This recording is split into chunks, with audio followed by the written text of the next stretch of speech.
Edmonton woman after a traffic stop near Maidstone led to the seizure of suspected drugs. RCMP roving traffic unit officers stopped a car on Highway 16 for an equipment violation on Thursday. Further investigation led to the arrest of the adult female driver. Police searched the vehicle and seized 4 kilograms of suspected cocaine. A 41-year-old suspect faces trafficking charges involving cocaine and methamphetamine. She will appear in Lloydminster Court on March 9th. And PV Mart's return to Saskatchewan will begin in Yorkton and Assiniboia, marking the company's first reopenings in the province following last year's closures.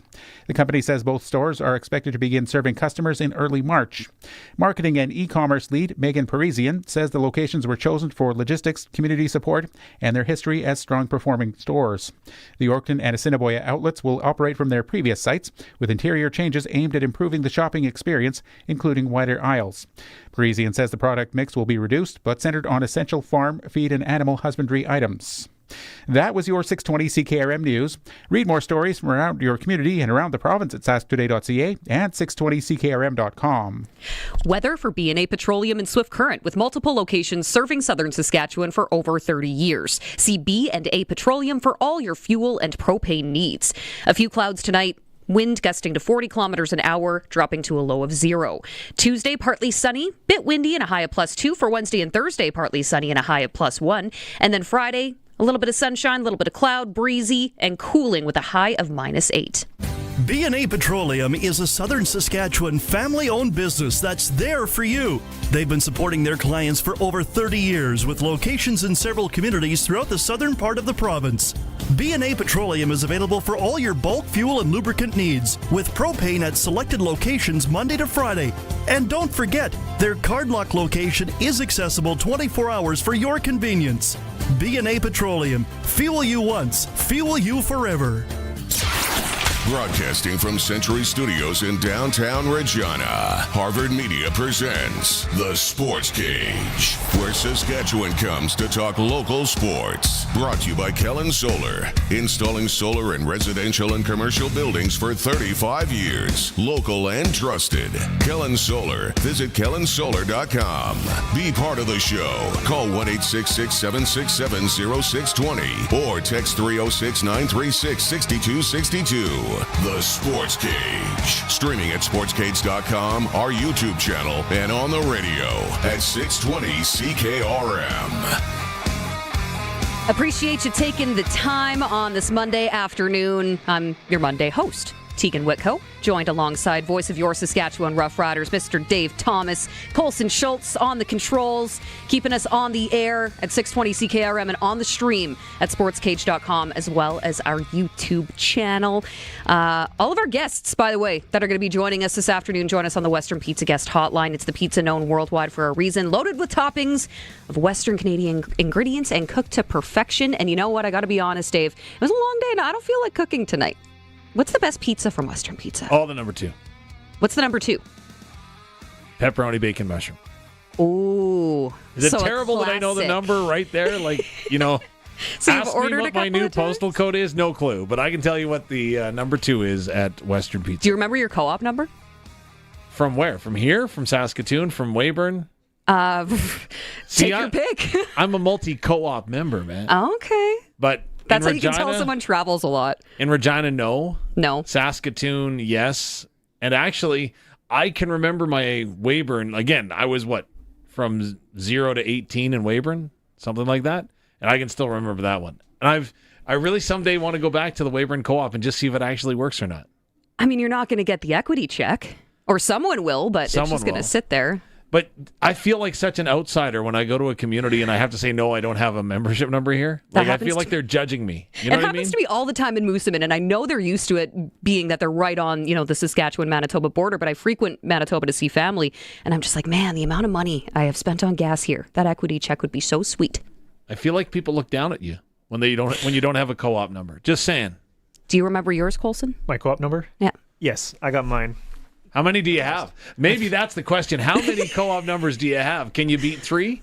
I personally, with my wife, we just have one. But before we got ours, we alternated between using my grandma's and her parents, like my wife's parents. But I was going to say the opposite of not having a co-op number. If you have a really low co-op number, people go, "Oh, okay, you've been here for a minute." True. And then you don't get ID'd for lotto tickets. Yeah, because my grandma's it's only 5 digits, which it's not too crazy. Yeah. But the first digit is 2, and you're like, oh, that's an old one. So. See, I notice in this era and I'm sorry, we're going to get to sports here in a second, but I notice in this era, everybody seems to have 6-digit co-op numbers, but everybody says it with the same cadence as well. 1, 2, 3, 4, 5, 6.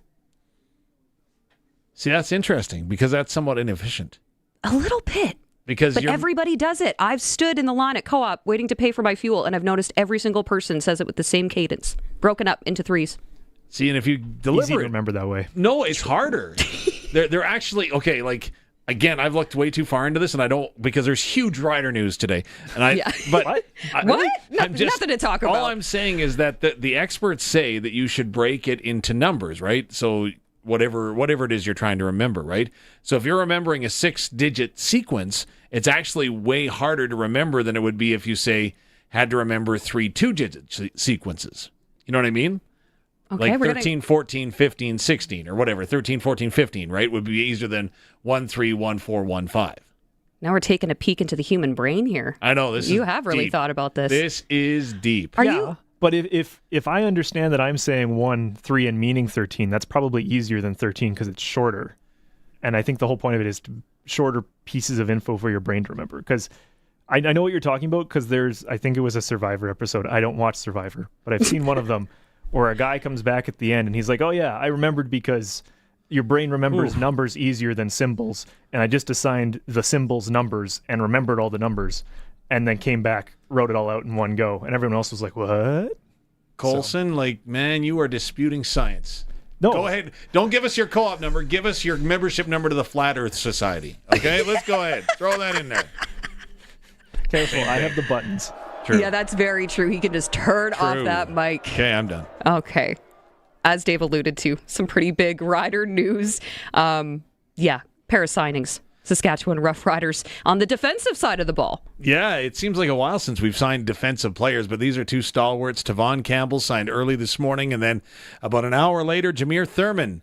He went ahead and re-upped 2 huge pieces. Of course, Tevaughn Campbell, we saw what he did, not only throughout the season, but how about that big play in the Grey Cup to come up with the football. Yeah, and then huge turnover. Jameer Thurman, you know what? He's probably one of the best leaders I've seen in any sport anywhere. And again, not a lot of people see that behind the scenes, but huge signings today. But it does feel like they're shifting their focus a little bit, Rider Nation, because, we also last week learned that Josh Bell is moving in as defensive coordinator. A job that, head coach Corey Mace had previously also held. No, absolutely. And there's a couple of pieces. Number one, Joshua Bell is a very well-respected coach within the Riders dressing room, number one. Point 2 is that Josh Bell is very highly respected in the Canadian Football League. Mm-hmm. And it was almost just a matter of time before he was going to be offered a defensive coordinator spot. Somebody else nabbed him up, yeah. So, big signing. I think it's a well-deserved promotion. And again, it's well-earned, well-deserved. It wasn't, hey, you better promote me or I'm leaving. I think it's just a natural progression, and Coach Mace sounds pretty excited about it. Well, and let's not forget Micah Johnson. Yes, Micah Johnson. He's also moved into a defensive coaching role. So, definitely shifting focus a little bit there in the Rider front office. Not to mention they're in the middle of winter meetings right now in Calgary. Today was day 1. They had their big media availability, if you will, throughout most of the day, actually. And I know that there's a lot that was discussed when it came to head coach Corey Mace and general manager Jeremy O'Day. We should dive into that a little bit later on. Okay, deal. Okay. Because they had a lot to say and you won't want to miss it. Yeah, they had plenty to say. We will be getting to that here in just a little bit. Shifting gears in Melville, provincial curling championships wrapped yesterday. So on the men's side, Team Knapp will represent Team Saskatchewan at the Montana's Brier. That's going to kick off end of February, the 27th, if I remember correctly. And then on the women's side, Team Campbell representing Saskatchewan at the Scotties Tournament of Hearts. That's in Mississauga, and that starts later this month.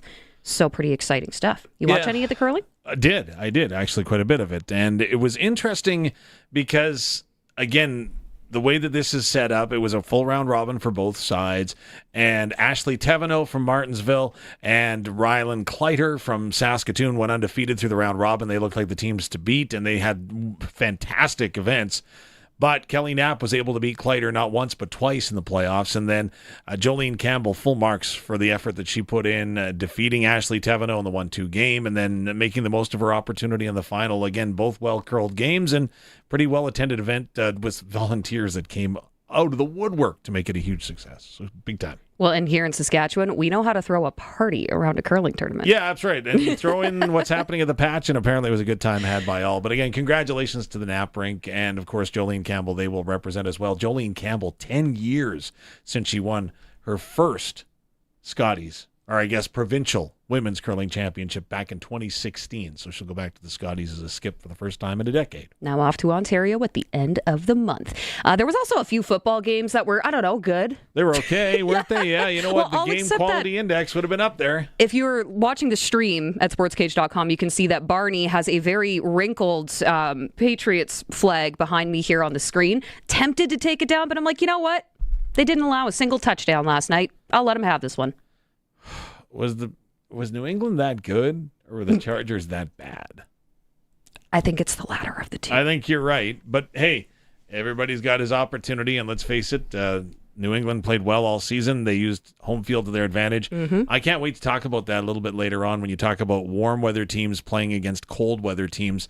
I read an interesting number, and I'll see if a very well-known former Saskatchewan Roughrider is able to shed light on that. Oh, talk about a segue. I was just going to say we have to dive into those games for, well, I guess all of but one wild card weekend games because there's still the Monday nighter coming up tonight. So yes, Darian Durant going to be joining us shortly after 5 o'clock. We're going to dive into, NFL games. We're also obviously going to talk about everything that's transpired with the Saskatchewan Roughriders as of late.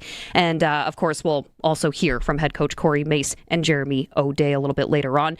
In addition to that, 3:30 this afternoon, we're going to speak with Zeljko Stefanovic, founder of Sask Selects. That's based out of Moose Jaw. They just had their big Battle of the Prairies tournament this weekend. Yeah, it's massive. Players from all across North America in attendance for that one.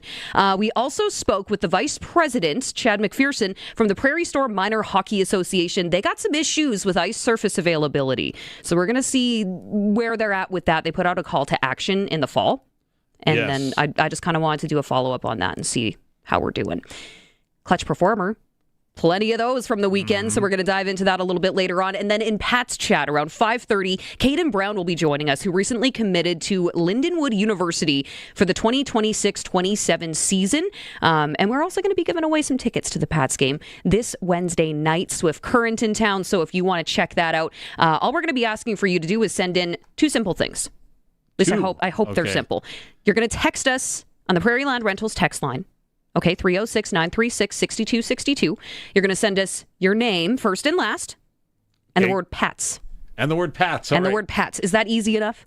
I thought Simple you were going to enough? collect somebody's co-op number. I'm like, perfect. Well, I don't want to give them the equity. What are we talking about here? Come on. There you go. Prairie Land Rentals text line. You can hit us up anytime if you have a question for Darian Durant or any of our other guests for that matter. Make sure that you reach out, okay? And whatever you need to get the job done, by the way, Prairie Land Rentals has it. Also, an official Husqvarna snow thrower dealer. Deal with the owner at 600 Albert Street. 306-936-6262. You know what? I think we actually have to take a quick break here because we got to talk winter meetings here. So let's do that in the meantime. We'll be back. This is the Monday edition of the Sports Cage, brought to you by Keln Solar. 35 years of experience moving water from a dugout or well without electricity. Visit kelnsolar.com to find out more for your livestock operation. Hang tight. We'll be right back. This is the Sports Cage on the home of local sports, 620 CKRM and sportscage.com. Two young people in Saskatchewan find a bomb from Japan, and Saskatoon suffers through a massive blizzard. I'm Andrew Dawson with 100 years of CKRM. In the last months of the Second World War, an increasingly desperate Japan launched hundreds of balloons with bombs attached to them. The idea was that they would land in the continental U.S., causing panic. They were called Fugo bombs, and one was found in Saskatchewan near Minton in January of 1945. Only one caused deaths or injuries. It was found in May of 1945 by people on a picnic in Oregon. The bomb went off, killing 6 people. In January of 2007, Saskatchewan Saskatoon suffered one of the worst blizzards in recorded history. More than 2 feet of snow fell in a short period of time, snarling traffic, stranding people, and shutting down services. It's still the heaviest snowfall on record. Learn more about 100 years of CKRM at 620CKRM.com. When you play Sports Select, you're part of more than the game. You're backing over 12,000 sport, culture, and recreation groups across Saskatchewan funded through Sask lotteries. So go ahead, make your picks at sportselect.com, generate your QR code, and lock in your bet at your local Lotto Spot retailer. Every play is 100% legal, and every ticket supports your community. Sports Select. When you're ready to play, bet on the original. Must be 18 plus. Please play responsibly. If you've got a Steelcraft garage door, you've got a door with parts manufactured and assembled right here in Canada. A door with better insulation and seal, plus a warranty you're probably never going to use. And if you don't have a Steelcraft garage door, you should get one. Don't just hang a door, install a Steelcraft. Turn curb appeal into curb envy. Steelcraft door, Steelcraft door, Steelcraft door. We offer more. Steel-craft.ca. Back to Sportscage. Text 306-936-6262. 620 CKRM. It's the Monday edition of the Sports Cage. We appreciate you watching on the stream at sportscage.com or YouTube, as always, and then listening at 620 CKRM. I'm Tegan Whitco with Dave Thomas, Colson Schultz running the controls. And we mentioned it today, day one of the winter meetings in Calgary for the CFL. That means all the general managers, all of the coaches are in attendance. And there was a pretty lengthy list of items that they were expecting to talk about after all the rule changes were announced. Well, that's right. There's the rule changes that they've announced, so they're going to discuss. Will the rules committee, as well as all the executives from the CFL, as how that's going to fall into place. There also were some unique items that kind of popped up on the agenda that caught a few people off guard, including myself. They're going to talk a little bit about what the playoff structure could look like moving forward, talk about rosters and maybe getting rid of the negotiation lists. Instead, you have to draft American players, which is an entirely different idea for what the teams are doing right now. And so many more players, right? Oh, yes, exactly, right? And how do you determine who's eligible? And again, that's what they're talking about right now. And the other one was the command center, right? The review center. No longer the command center, it's the review center. And they're just going to announce they're changing the name again? No, I think they're actually going to do a deep dive as to what is and what isn't, what constitutes, what doesn't.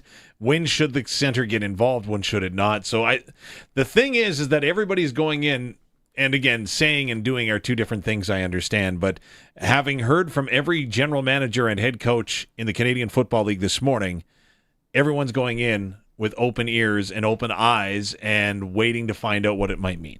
And no one was willing to share their thoughts on the rule changes in that availability. They were waiting until they get to sit down and have a discussion. Because if I'm not mistaken, this is the first time all of these key players are going to be in the same room since Stuart Johnston made that announcement of the change. Well, they weren't even there then, right? So it was all the board of governors that approved the changes. And so now the football ops get an opportunity to go through with a fine-tooth comb with what may or may not look like. And it's going to be an interesting 3 days of discussion. The agenda, they've never published the agenda for the winter meetings before this year. So everybody knows what they're talking about. Will they get to every agenda item? I'm not sure. Yeah, there was a couple of things here that did stick out to me as well. And they also put a caveat on there. This list is not exhaustive. Like, there could be more things that come up. I don't know how they're going to bang this out in a matter of 3 days, because Stuart Johnston's going to be addressing the public and media on Wednesday. Yes. So they kind of have to get it done. Those might be some long nights with Western Pizza. Yeah, absolutely. Why not order in? And I'm sure they'll deliver. Yeah. Sorry, Spiro. I didn't mean to do that. All the way to Calgary. Yeah. We could fly it out there, right?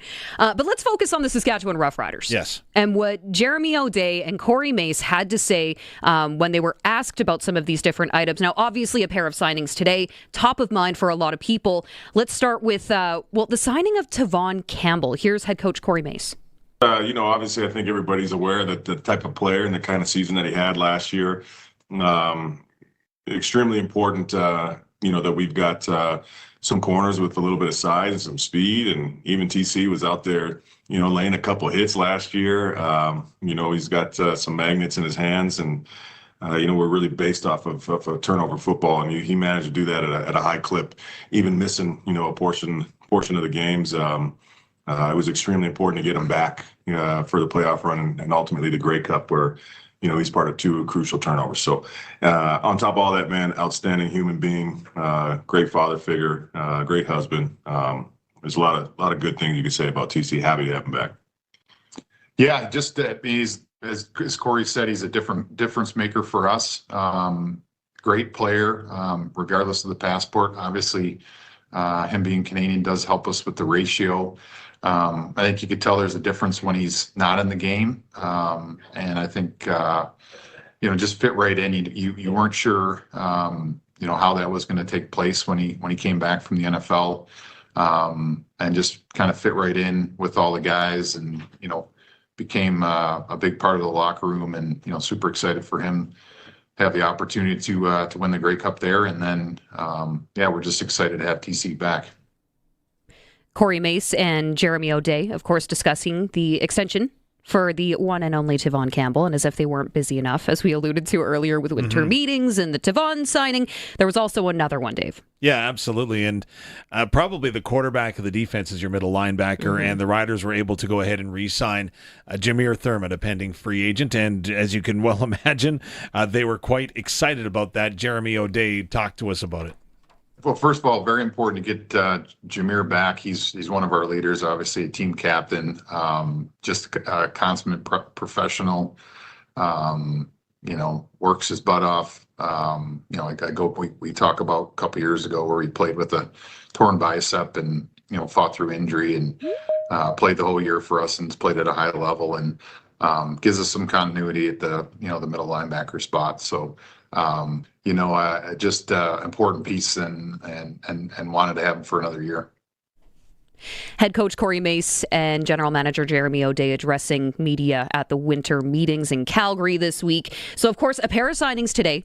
Last week, They also announced their full coaching staff for the upcoming season, and some, familiar faces on there, obviously. But this one stuck out to a lot of people.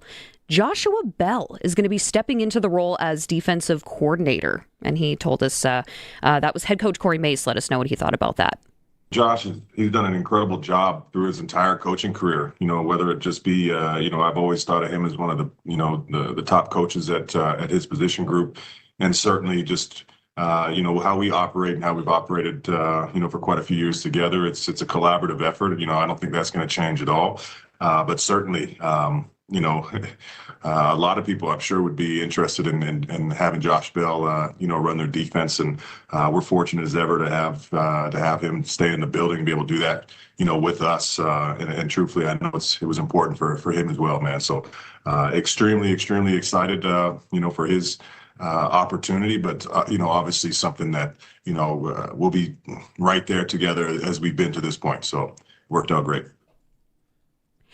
Now, I don't know about you, Dave, but one of the major things I've been seeing people talk about with that change, with that promotion of Joshua Bell now moving to the defensive coordinator position, that was a role that head coach Corey Mace also held. So what does that look like? I know that there were some people adding you on Twitter. Well, yeah, that's right. And it's interesting because Joshua Bell, as you just heard, there's a lot of respect from the coaching staff towards him, but there's a ton more towards the players. So in releasing that coaching staff, Jeff Higgins and Phil Daniels, so Jeff Higgins, of course, the assistant special teams coordinator, he isn't going to be returning, and neither is Phil Daniels, who's going to be joining the coaching staff of Ryan Dinwiddie in Ottawa. So that means Jeff Stusik is coming in and also supporting the defensive staff, Micah Johnson, whom we just talked about. And Coach Mace then had to discuss, of course, when he was hired, he made it abundantly clear that I'm coming in as the head coach, but I'm also coming in as the defensive coordinator. So what went into that decision then for him to step down and give the role essentially to Joshua Bell? With Bell, to be honest, man, kind of what we touched on, no doubt many teams would want, Joshua Bell to be their defensive coordinator, and something that, wasn't a secret for myself or Josh. And, This is something that we talked about and certainly prepped, been prepping Josh and pushing Josh to prep for taking that next step and working hand in hand with him over the last couple of years and doing so. It's just his time, man. He's definitely earned the right to be able to see what that looks like. And certainly, a lot of stuff that our defense looks like going back a bunch of years is from the brains of, Joshua Bell, myself, and everybody else included. And how we operate, I don't think is going to change. It's just maybe the recipe probably the same, but the ingredients might look a little bit different, have a little different flavor to it, So, and I'm excited to see that too.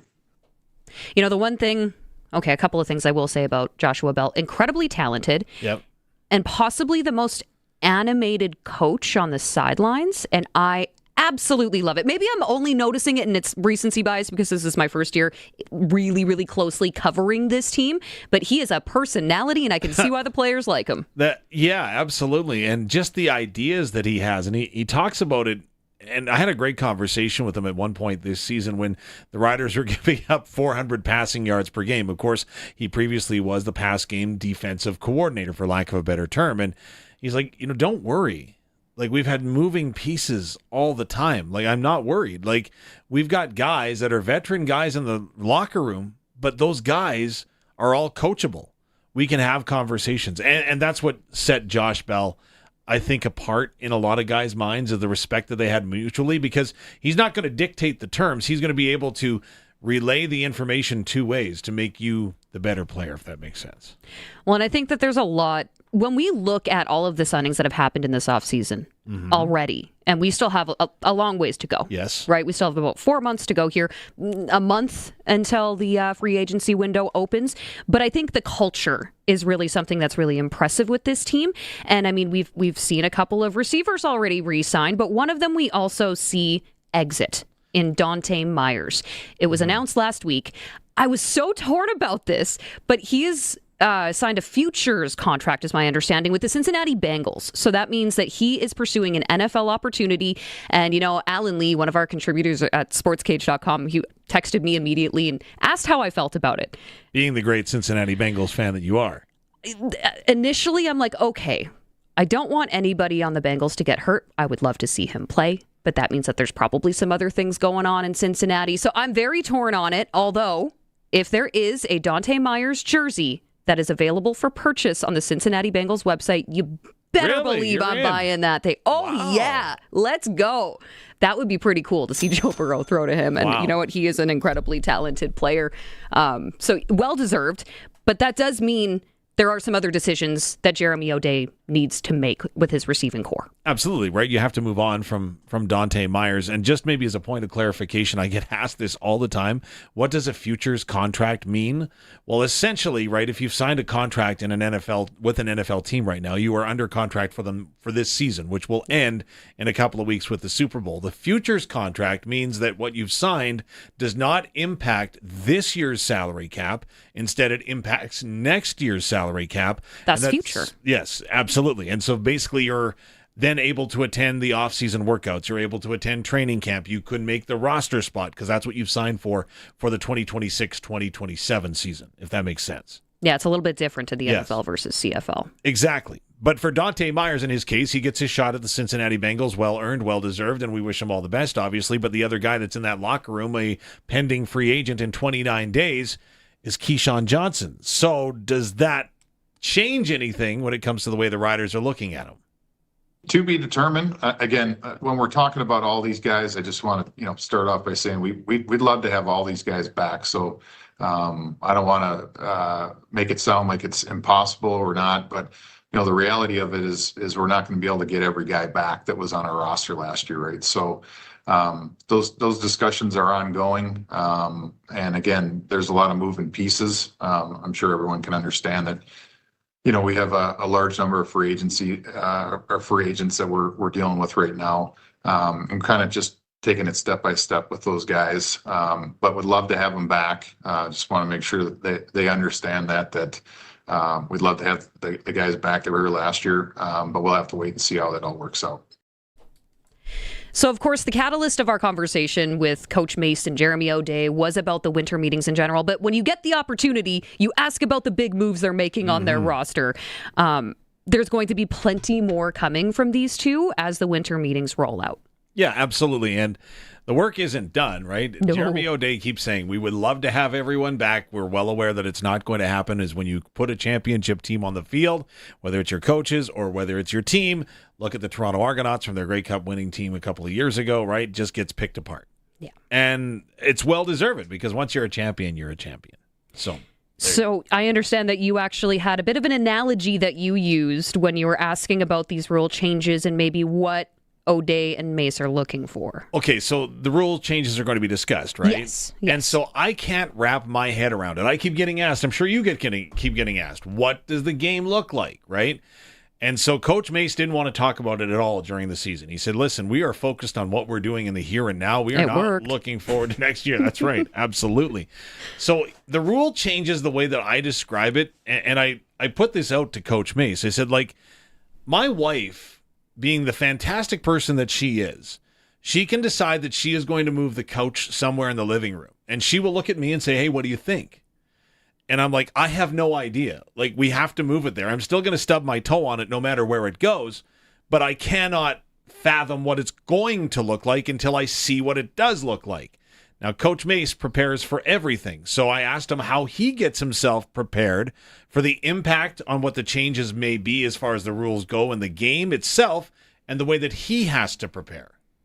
Yeah, I think once the 25 season concluded, you have a little bit more time to look at those things and some of the things that are being proposed. You can kind of steal a little bit of ideas from different places and then different situations. It kind of changes how you watch the ball that's being played on TV right now. It changes your thought process, how you're watching that, just kind of putting yourselves in those situations. But for the most part, until we have the fine detail of everything, it's all kind of speculation until we have everything finalized to really be asserted with exactly, from the mindset of what we're going to do. So I have an idea, where the couch looks good, but for certain, I'm not sure. Either way, Dave, you're going to stub your toe on it, though, buddy. It's true. It's a true fact. Very true indeed. So that, of course, was head coach Corey Mace responding to, Dave's question about what this might look like in the 2026 season, specifically 27, when a lot of these major rule changes will be implemented. And that is something that all GMs and head coaches are discussing in Calgary this week. And again, right, the biggest one that seems to be out there is the idea of what the final 3 minutes are going to look like. And nobody seems to have a concrete idea yet. And that's why they're meeting, and everybody says they're going in with an open mind. Some have some presentations that they want to make, which I think is very cool. But we'll find out by Wednesday.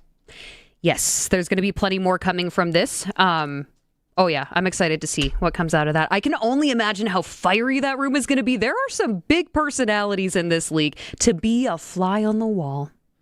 Oh, that'd be so much fun. When you play card games at Christmas, you try to manipulate the rules no matter how you can into your favor. That's what I envision this being. Yeah, exactly. I've never once in my life cheated at Monopoly, Dave.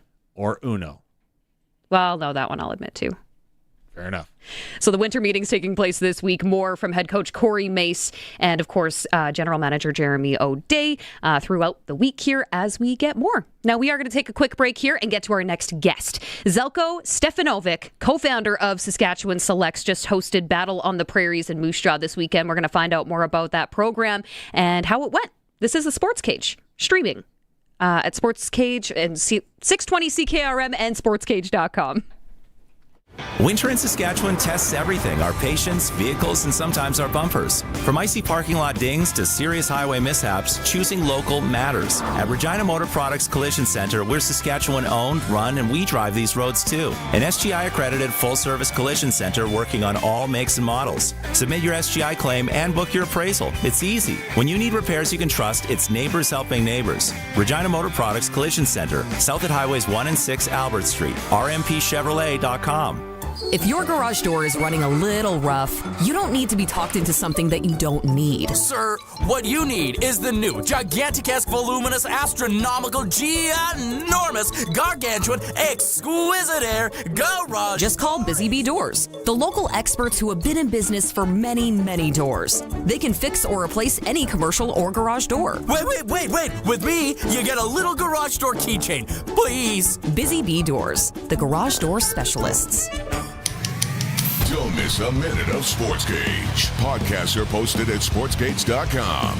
620 CKRM. Appreciate you being here. I'm Tegan Whitco, your Monday host, with voice of the Saskatchewan Roughriders, Dave Thomas, Colson Schultz, keeping us on track here. Always looking for your input on the Prairie Land Rentals text line, 306-936-6262. Remember, deal with the owner, 600 Albert Street. They can get you what you need to get the job done. And just really quickly here on the Prairie Land Rentals text line, we were talking about co-op numbers. So Jeff said, when I was living in Calgary in the early 2000s, I used my boss's mother's co-op number, and it was in the 20s. Ooh.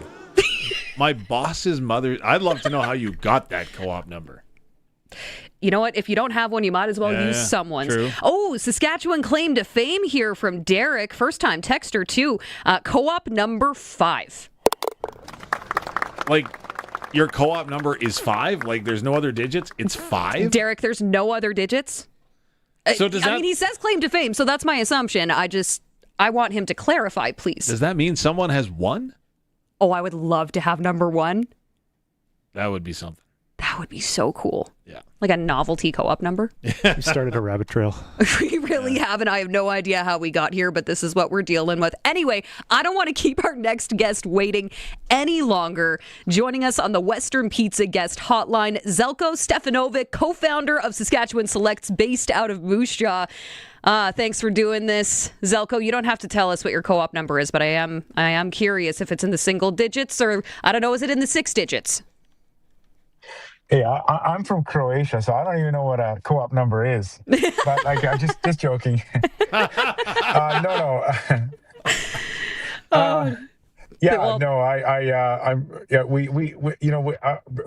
We had co-op, Sherwood Co-op sponsor us this year, so they've been an amazing partner, and everybody go to the co-op because go and renew your co-op number if you have to. And share your co-op number with Coach Z so that he can help build up your equity, right? Yes, ma'am. That's the way.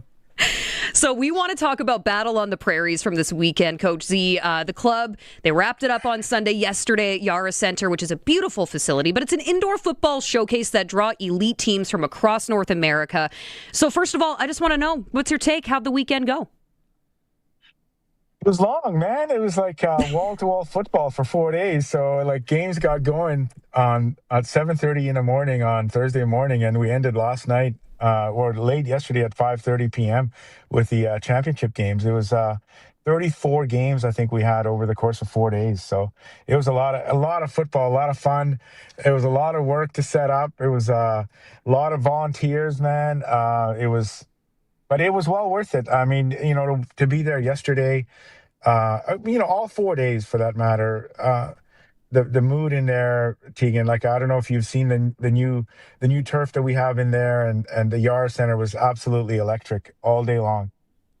I haven't actually seen the new turf yet, but when was that installed, and how big of a difference are you noticing it making?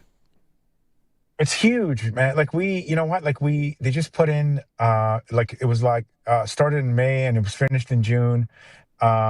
We have field turf, the best turf money can buy inside the Yara Center. We have a big ass logo in there, like our Selects football logo in the center of the field. It makes us look like a lot of people were saying it looks like a mini Mercedes-Benz stadium. So the kids absolutely loved it. Like, we set up a huge replay screen in there. IKS comes in, sets up a 26-foot screen so we can watch all the replays. So it's the fan experience is fantastic the entire weekend. So we've got the music blasting in there. It's quite an amazing little event center that we have in Moose Jaw, man. It's awesome.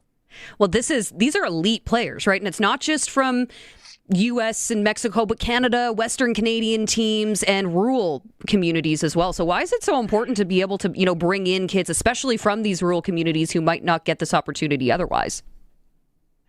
Listen, we have, for our program, in Saskatchewan, we have kids from 63 different communities across the province.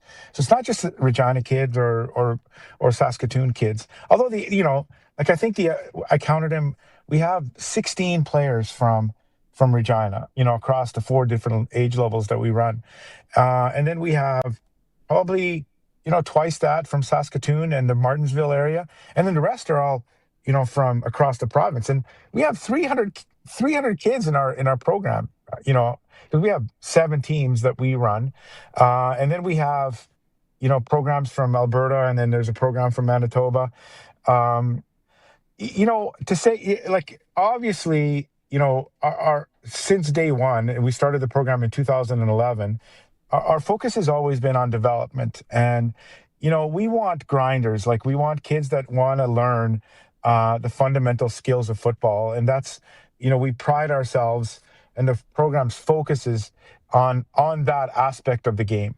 However, we have this tournament that we hold in January. It started off as kind of a tune-up thing that we used to do before we travel somewhere to the U.S. or overseas to play football, and it's blown up. Our tournament is full for next year already, and it's 12 months away. We don't know how to make it so that we can add any more teams, because we are bursting at the seams as far as allowing teams into the tournament. So we're going to cap it. When we come back from our trip to Mexico this year, we're going to cap the tournament in teams, and we're going to leave it at that. And then, teams are going to have to vie for positions, man, to be able to get in. It's going to be on an invite basis only. Coach, if you had said that the atmosphere was like AT&T Stadium, you'd have had me. But I digress from Dallas. I do want to say, though, this sounds like a remarkable experience for athletes, not just on the field, but what they also get off the field when it comes to teamwork, putting together a game plan against opponents that you don't know, and then just getting the opportunity to interact with people from around the world. Is that the experience that you're hoping to give these kids, or what do you hope that their takeaways are? Listen, at the end of the day, it's all about learning, right? And it's all about skill development. That's our focus, and that's the focus of a lot of the, a lot of the Canadian. I think we might have lost Coach. Uh-oh. That's one of the things that's one. We got you now. We got you now. Yes. You cut out for a second. I'm sorry. I thought this was just going to be a phone interview. I didn't know it was going to be a Zoom thing. I messed up. Sorry. You're good. Anyways, so that's what we focus on. Obviously, being part of the tournament, our tournament that we've been able to put together, just allows these kids then to highlight everything they've learned. And you're right, Dave. Football is it's not just the stuff that you see. It's the ultimate in delayed gratification, man. We've been practicing for 2 months, and then the kids get a chance to play in three mini games, right? So they want to show everybody what they've learned, and to do it inside the Yara, with that huge crowd, and all their buddies are in there cheering in the end zones. And I mean, if you would have been there to watch it, on Thursday night and Friday night, and then yesterday afternoon, some of the games, one of the games finished 40-32. We don't always end up on the winning side of the score, but to me, that it's almost irrelevant, man, because the fun that these kids have had and the memories they've made over the course of the last 4 days will last them a lifetime.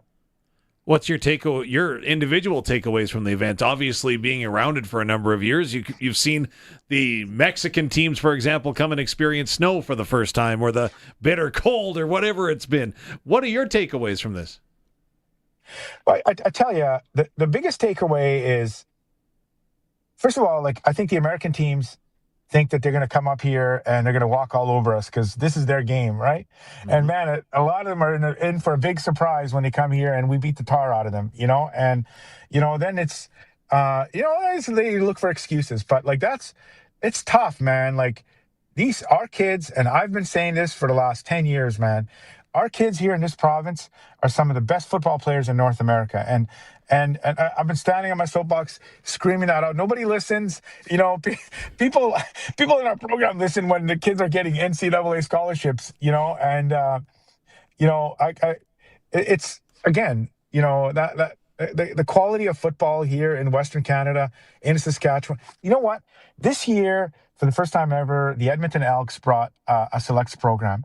You know, there's some coaching staff changes there from U of A. So Edmonton Elks brought a legit varsity team and 14U team. Their number one goal, their practices was to beat Saskatchewan. You know, like that's what they were working towards all the last 3 months. We're going to come in there, we're going to beat Saskatchewan. You know, and they did beat us because they had a crazy team that they brought. You know, that you rarely see in high school football. You know, and that's kind of how this has morphed over the years. It's just into this incredibly competitive, elite, you know, select type of a football program that teams from all over the country now want to come and be part of, which is so much fun for the kids, man. So, Zeljko, we've always been a football province. I don't think that's a secret.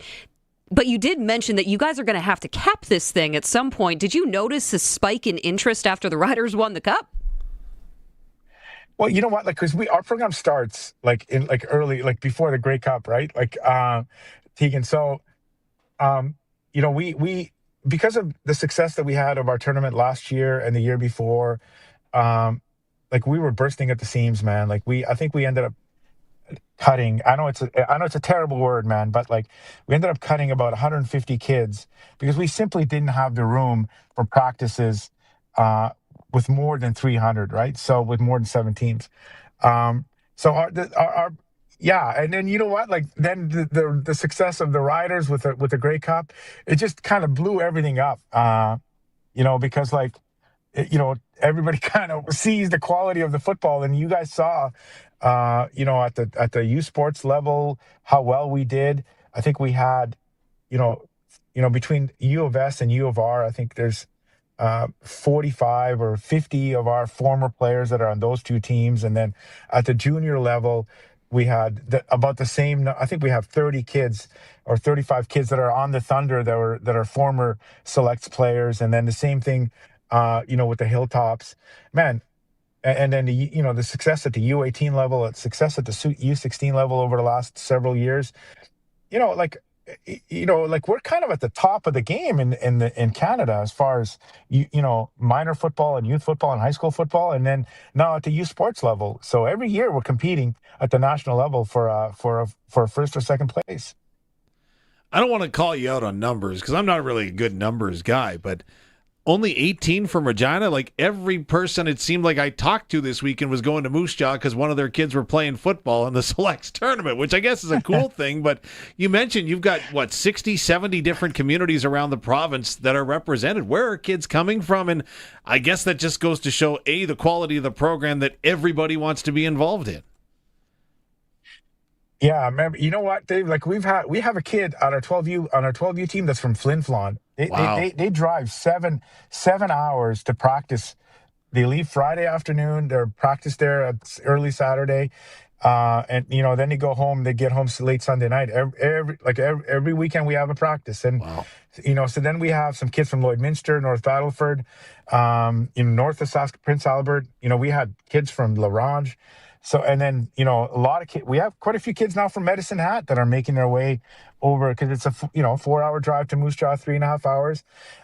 These are committed, you know, vested, you know, football families, right? And they want to be part of the program on the development side. They want to be part of, you know, be part of the tournament, man, which was a crazy experience all weekend. So, I mean, that, you know, it's become super ultra competitive, right? So we'd like to see more kids from Regina, man. You know, there's a lot of stuff that's offered in Regina, you know, that they can do, you know, training in the off season. Whereas in the smaller communities, you're pretty limited. You kind of have to make that trek if you want to go somewhere and your kid is passionate about football and you want to kind of keep him in that. So, parents make the trip if the kids are committed. And man, like by the looks of our numbers, every weekend we certainly don't have problems in keeping the kids in the program. So talking to those families that I did from Regina this weekend, I said, tell me about the program. What are the highlights? Number one, they said experience. And then the number two thing was they said coaching. And that's got to be pretty gratifying to hear. I'm not sure who all the coaches are, but boy, that's a terrific compliment. Well, thank you. Yeah, you know what? Like I've said it before. Like we have some of the best coaches in the province. Like with that many teams, I think this year we had 54 or 53 coaches that were part of our program.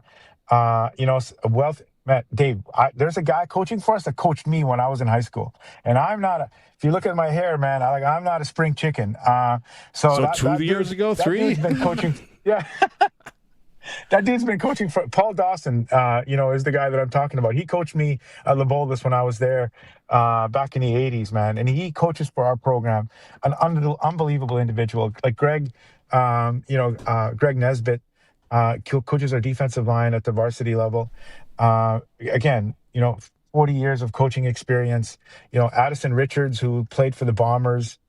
He was one of our original coaches when we started the program a few years, back in 2011. Matt Rumpel, also one of our original coaches. Like these are some great, and then we got some coaches from like the Weyburn area. We got some coaches from Swift Current. We got some coaches from Saskatoon that come down. We use a lot of the guys that want to give back to the program. Emmett Stedman, who was in our program for 6 years. He runs the RSBC development center there. He's one of our coaches on our varsity team. These are young men that were part of our program and now want to give back to these kids because they took so much out of it over the years when they were coming up.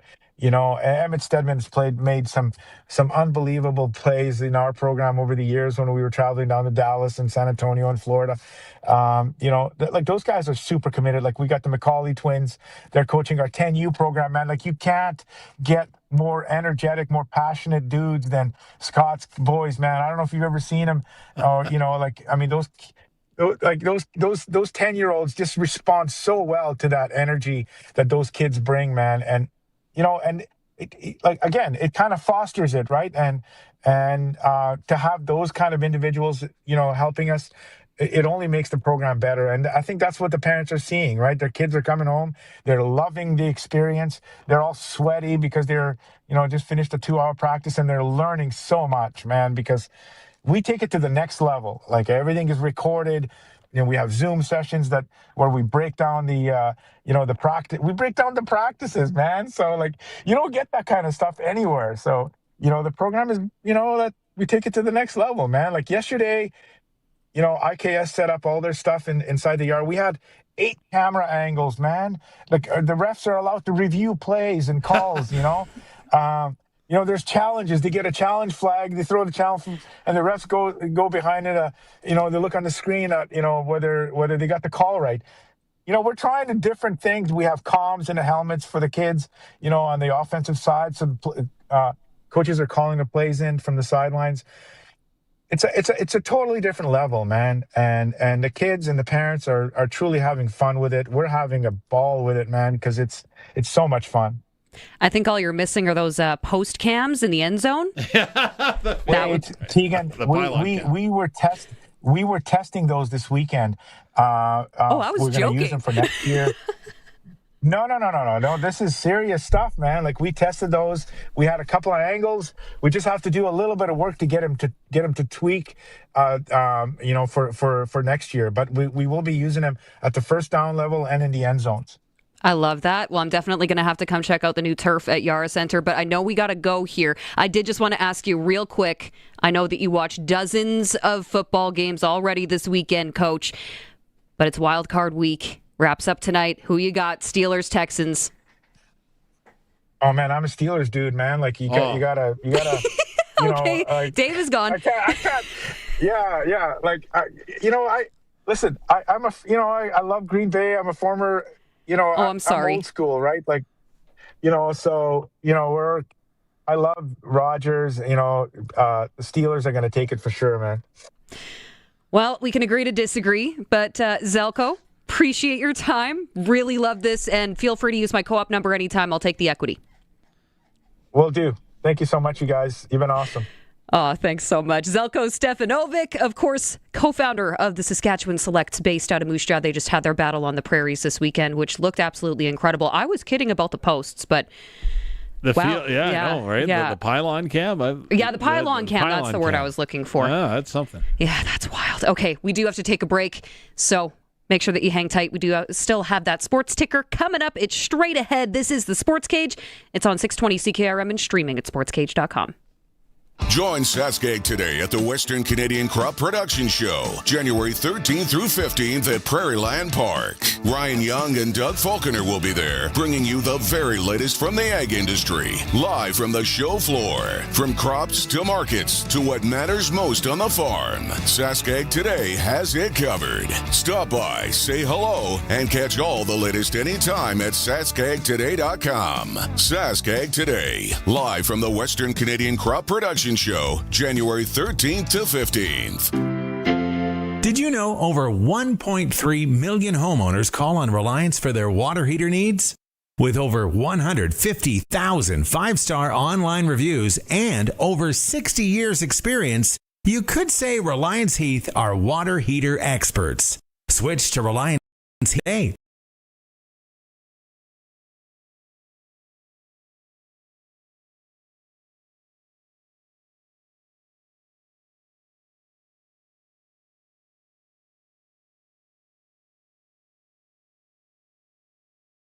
And we mentioned it earlier in curling. Provincial curling championships wrapped up in Melville yesterday. Team Knapp winning on the men's side. On the women's side, Team Campbell.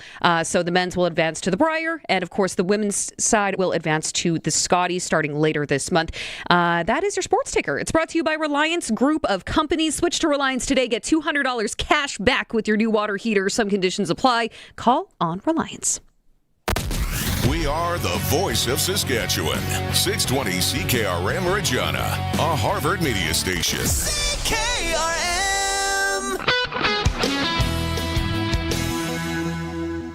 It's 4 o'clock. Good afternoon. I'm Corey Atkinson from the SaskToday.ca newsroom with your 620 CKRM news for Bronco Plumbing and Heating, where professional service is guaranteed. They'll treat you right. 781-2090.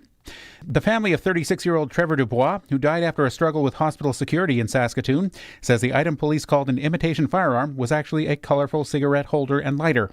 Police say security responded to reports of a gun in the room and that Dubois became unresponsive during the altercation. They also say drugs and paraphernalia were found. Dubois' relatives say they want answers and believe he would not harm anyone. Tribal Chief Mark Arcand and family members are asking the public to wait for the investigation's results. A 19-year-old man is facing charges after a collision on Pinky Road injured 3 people early Sunday morning. Police say a vehicle with 4 occupants hit a barricade and rolled into a ditch at around 6 a.m. One passenger, a 19-year-old woman, was found unconscious, while 2 others had minor injuries. All were taken to hospital and later released. The driver is charged with alcohol-related offenses and dangerous driving. He is scheduled to appear in Regina Provincial Court on February 4th. A Regina realtor has been fined $10,000 for professional misconduct involving tampering with Google business profiles. The Saskatchewan Real Estate Commission found Sagar Kundra paid a digital marketing account manager to alter other agents' online listings in 2024. Those changes falsely showed competing real estate profiles as closed or changed to other businesses. The Commission says the actions violated professional standards and damaged public trust. Kundra was ordered to pay the fine and had his registration suspended for 30 days. Charges were proven through message records. Damage is being assessed and repaired after a fire at Country Corner Donuts at Broad and Dewdney. The shop's owner, Vong Pham, was alerted by his alarm system that there was smoke in his store at about 4 a.m. this morning. From my house to here take about 15 minutes. I come here around 4:20 or 4:30. I'm not sure exactly. And I come here, I can't see the store because inside so much smoke. He managed to put out the fire using 10 buckets of water. It's not known how long the popular donut shop will be closed for. The cause of the fire isn't known yet. 9 Saskatchewan-based technology projects are receiving nearly $2.2 million in provincial funding to help bring new ideas to market. Innovation Saskatchewan says the investments support early-stage companies working in fields such as agriculture, mining, manufacturing, and healthcare. The funding is being delivered through 2 programs aimed at helping businesses test, develop, and commercialize new technology. Officials say the support helps Saskatchewan-made innovations reach new markets and creates long-term growth across key industries. And presentations, over 300 exhibitors, and a bunch of annual general meetings add up to the Western Canadian Crop Production Show in Saskatoon. Chief Agricultural Editor of SaskAgToday.com, Kevin Hirsch, says he plans on attending the Crop Development Commission's AGMs. Crop Production Show starts tomorrow and wraps up on Thursday. That was your 620 CKRM News. Read more stories from around your community and around the province at sasktoday.ca and 620ckrm.com. Your weather is next. Winter's coming. Is your home ready? At Bronco Plumbing, Heating, and Cooling, they install high-efficiency brine furnaces that keep your family cozy while saving energy and money. Their professional team takes care of everything, from installation to long-term service, so your home stays warm for years to come. Call 781-2090 or visit broncoplumbing.com today. Bronco Plumbing, Heating, and Cooling, and Bryant, whatever it takes. Weather for Linex Regina. Serious protection, killer looks, 1865 McCarra Street. A few clouds tonight. Wind gusting to 40 kilometers an hour, dropping to a low of 0. Tuesday, partly sunny, bit windy and a high of +2. For Wednesday and Thursday, partly sunny and a high of +1. And then Friday, a little bit of sunshine, a little bit of cloud, breezy, and cooling with a high of -8. For 40 years, the team from Linex Regina has been protecting vehicles across Saskatchewan, and we're changing with the times. 3 generations of our family have protected your vehicles. Our business has evolved, and we're not stopping now. The next generation is here. Same family, same commitment, ready for the next generation of truck beds, rocker panels, trailers, bumpers, and running boards in all kinds of colors. Linex Regina, 1865 McCarra Street, the next generation of protective coatings. Broadcasting from Century Studios in downtown Regina, Harvard Media presents The Sportscage, where Saskatchewan comes to talk local sports. Brought to you by Kellen Solar, installing solar in residential and commercial buildings for 35 years. Local and trusted. Kellen Solar. Visit kellensolar.com. Be part of the show. Call 1-866-767-0620 or text 306-936-6262. The Sports Cage. Streaming at sportscage.com, our YouTube channel, and on the radio at 620 CKRM. Welcome back. You got Tegan Whitco, your Monday host, alongside Dave Thomas, voice of your Saskatchewan Roughriders, and Colson Schultz running the controls, keeping us on the air, on the stream, sportscage.com, and our YouTube channel as well. You can always join in the conversation. By the way, Prairie Land Rentals text line, whatever you need to get the job done. Prairie Rentals probably has it. Also an official Husqvarna snow thrower dealer. And you want to deal with the owner, so go see him, okay? 600 Albert Street. That's where you're going to find them. All right, so I did just want to throw out a couple of things here first. We are giving away Regina Pats tickets at the end of the show today. We're going to make that draw, so if you want to go, 306-936-6262 is that Prairie Land Rentals text line. You got to give us your first and last name, okay? Your name, and then text in the word Pats. Super simple. We do also accept co-op numbers. I'll take it. I will, absolutely. I want to know. No, we should... This is like co-op number bingo, right? Co-op member number bingo. How many co-op numbers do you have? I mean, I got 6. We have someone on the text. 6? No. Yeah. Like actual different co-op. You mean unique ones? I'm like, wow, you're bragging now. You wouldn't get one in Mooseman, but every other place in the province? Everywhere else that I'd never frequent. Sorry. I do still have one in Moose Jaw, but I stopped using it. So it's still yours. True. Because you bought it. That's why membership has its privileges. True. But that's probably why there are so many co-op numbers out there. Because what are we, a million, just over a milli in this province? Yeah, like 1.1. Yeah. But a lot of those are kids. They're not going to have the co-op number.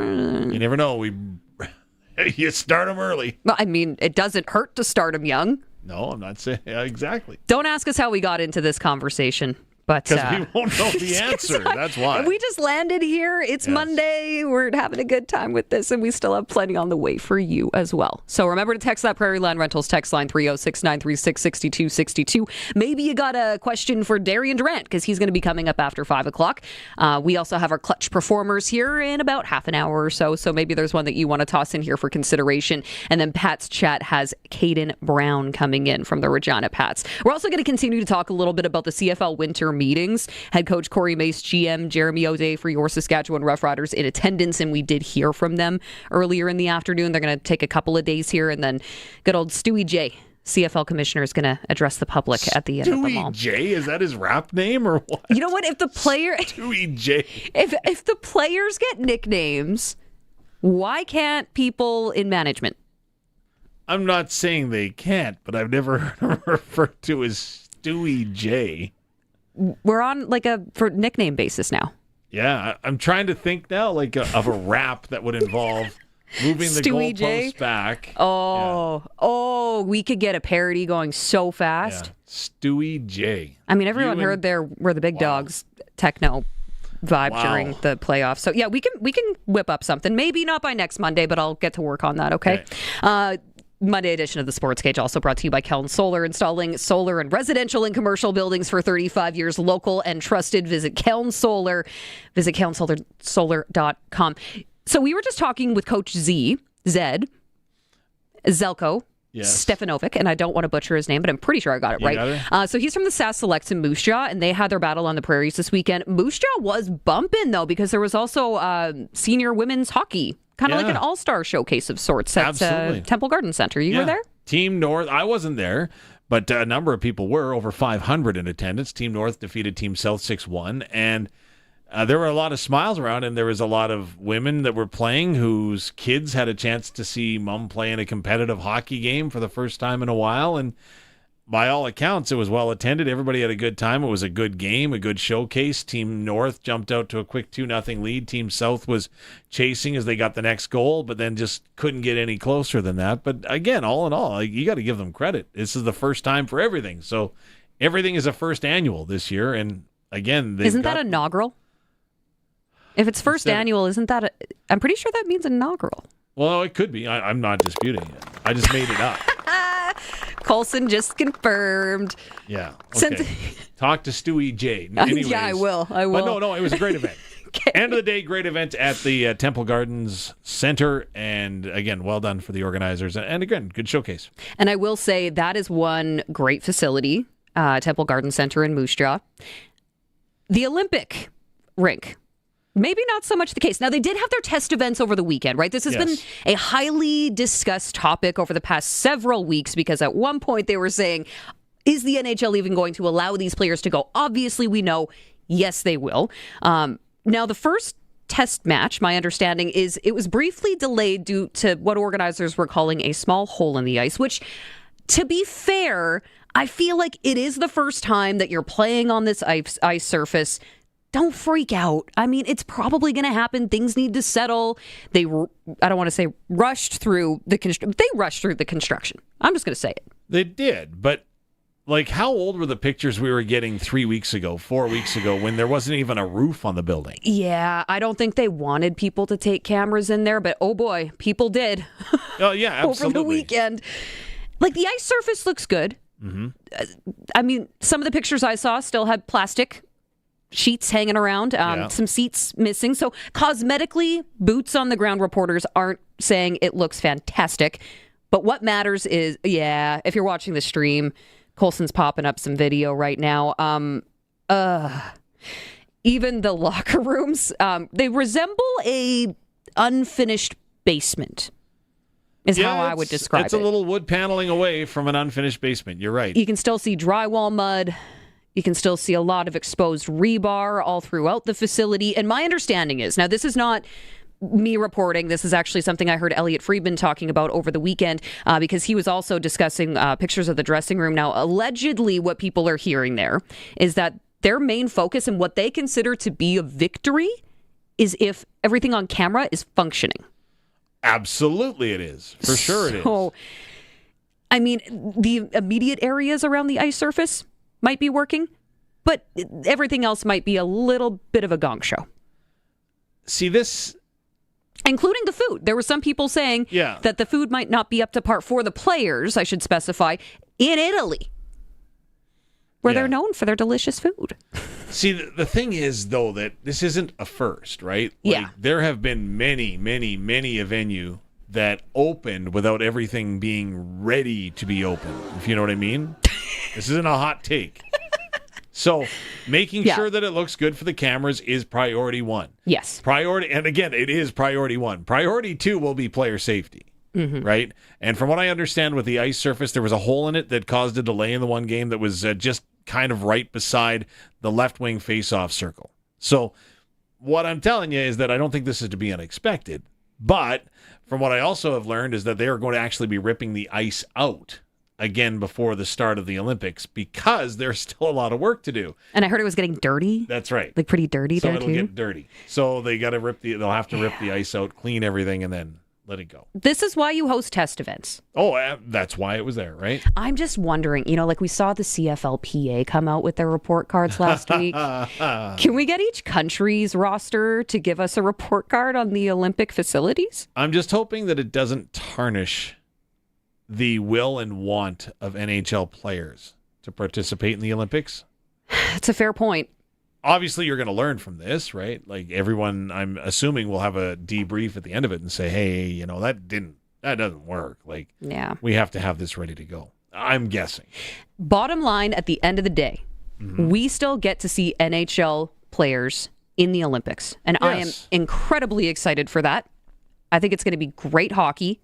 I hope no one gets hurt because then that's going to cause some issues and I think a lot more discussion behind the scenes. Yes, if there is an injury or there seems to be a string of injuries, because what can happen, right, if the ice surface isn't right and you don't make the proper adjustment to your blades, right, then you start catching edges and stuff like that, and that can lead to twists, to sprains, to tears, dare I say. I want to knock on wood right now.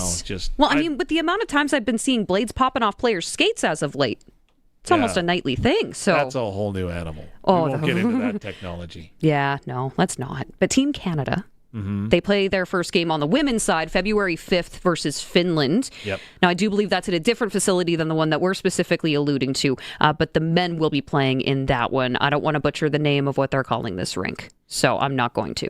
The Olympic rink. Okay, that's what we're calling it. All right. The men, they get underway.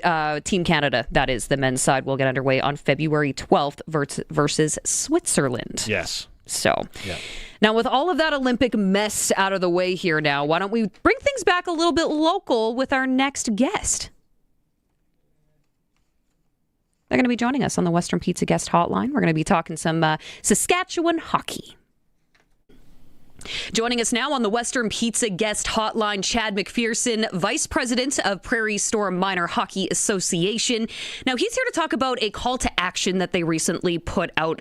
The demand for ice surface in among its teams. I mean, it's something that they have been facing for a few months now, to say the least, and registration numbers are through the roof. So, Chad, let's just start off really simple here. What factors have driven the rise in the need of local ice time? So what are you seeing as the major factor in not having enough ice surface for these players to play on? Over the last 25 years, our local communities representing White City, Pilot Butte, and Belgoni and the surrounding RM have doubled in population, and we haven't built any additional ice rinks. So just that, with the popularity of hockey in the area, it's not sustainable with our current registration numbers. We are a hockey province, Chad, and I do understand that over 700 registered players are participating this season. So how is that maybe affecting the player experience or development, or is that a problem at this point? Our numbers are currently at 725, which is an increase of 65 players from last year. So it's pretty exponential growth from year to year. We've made some different tough decisions on how to accommodate the number of players. So our roster sizes continue to increase. I think we're up against the cap now there. We've been using out of town ice as much as we can that we can source. Trying to utilize or make increase our utilization of the ice that's available. Right now we're at 99%. So just any efficiency we could use to free up ice, we've done. So we're kind of done everything we can at this point. So now we're facing the reality of having to cap registrations and turn players away. Now, that's not a situation that you want to find yourself in, as part of a hockey association, the vice president at that. But it's got to be there's got to be a silver lining here. I mean, our population in Saskatchewan is growing, especially around, this area, the Regina area that is, and Balgony. And there's also the explosion of women's hockey as of late. I mean, you see it in the PWHL. That is a prime example right there. And you see all these people that are wanting to now play as women. So how have you seen that adjustment in your association?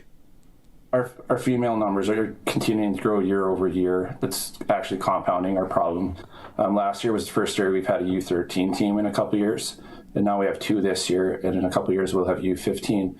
And with all the other younger players coming up, it continues to increase our problem, not having enough ice for those additional teams. I hate continuing to throw it back to the rink in Lang, Saskatchewan, the famous one that went viral with the drawbridge that's pulled down onto the ice surface and everything. But I imagine there are some facilities you're currently utilizing that could maybe use some upgrades. It's a Saskatchewan charm having those intricacies as part of our rinks here. But I mean, when you have this many players, you're capping off your teams. What limitations are you currently facing in these rinks? And I mean, especially after the closure of the Edenwald Arena.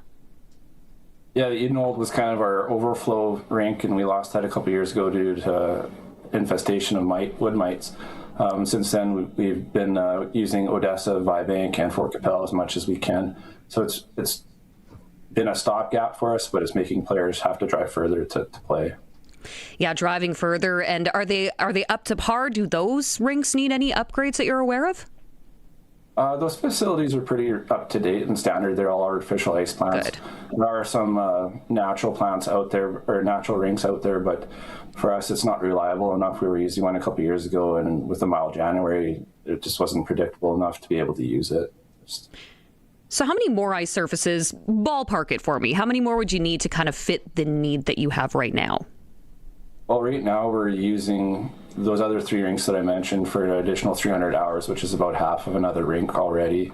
The Pilot Butte rink is older.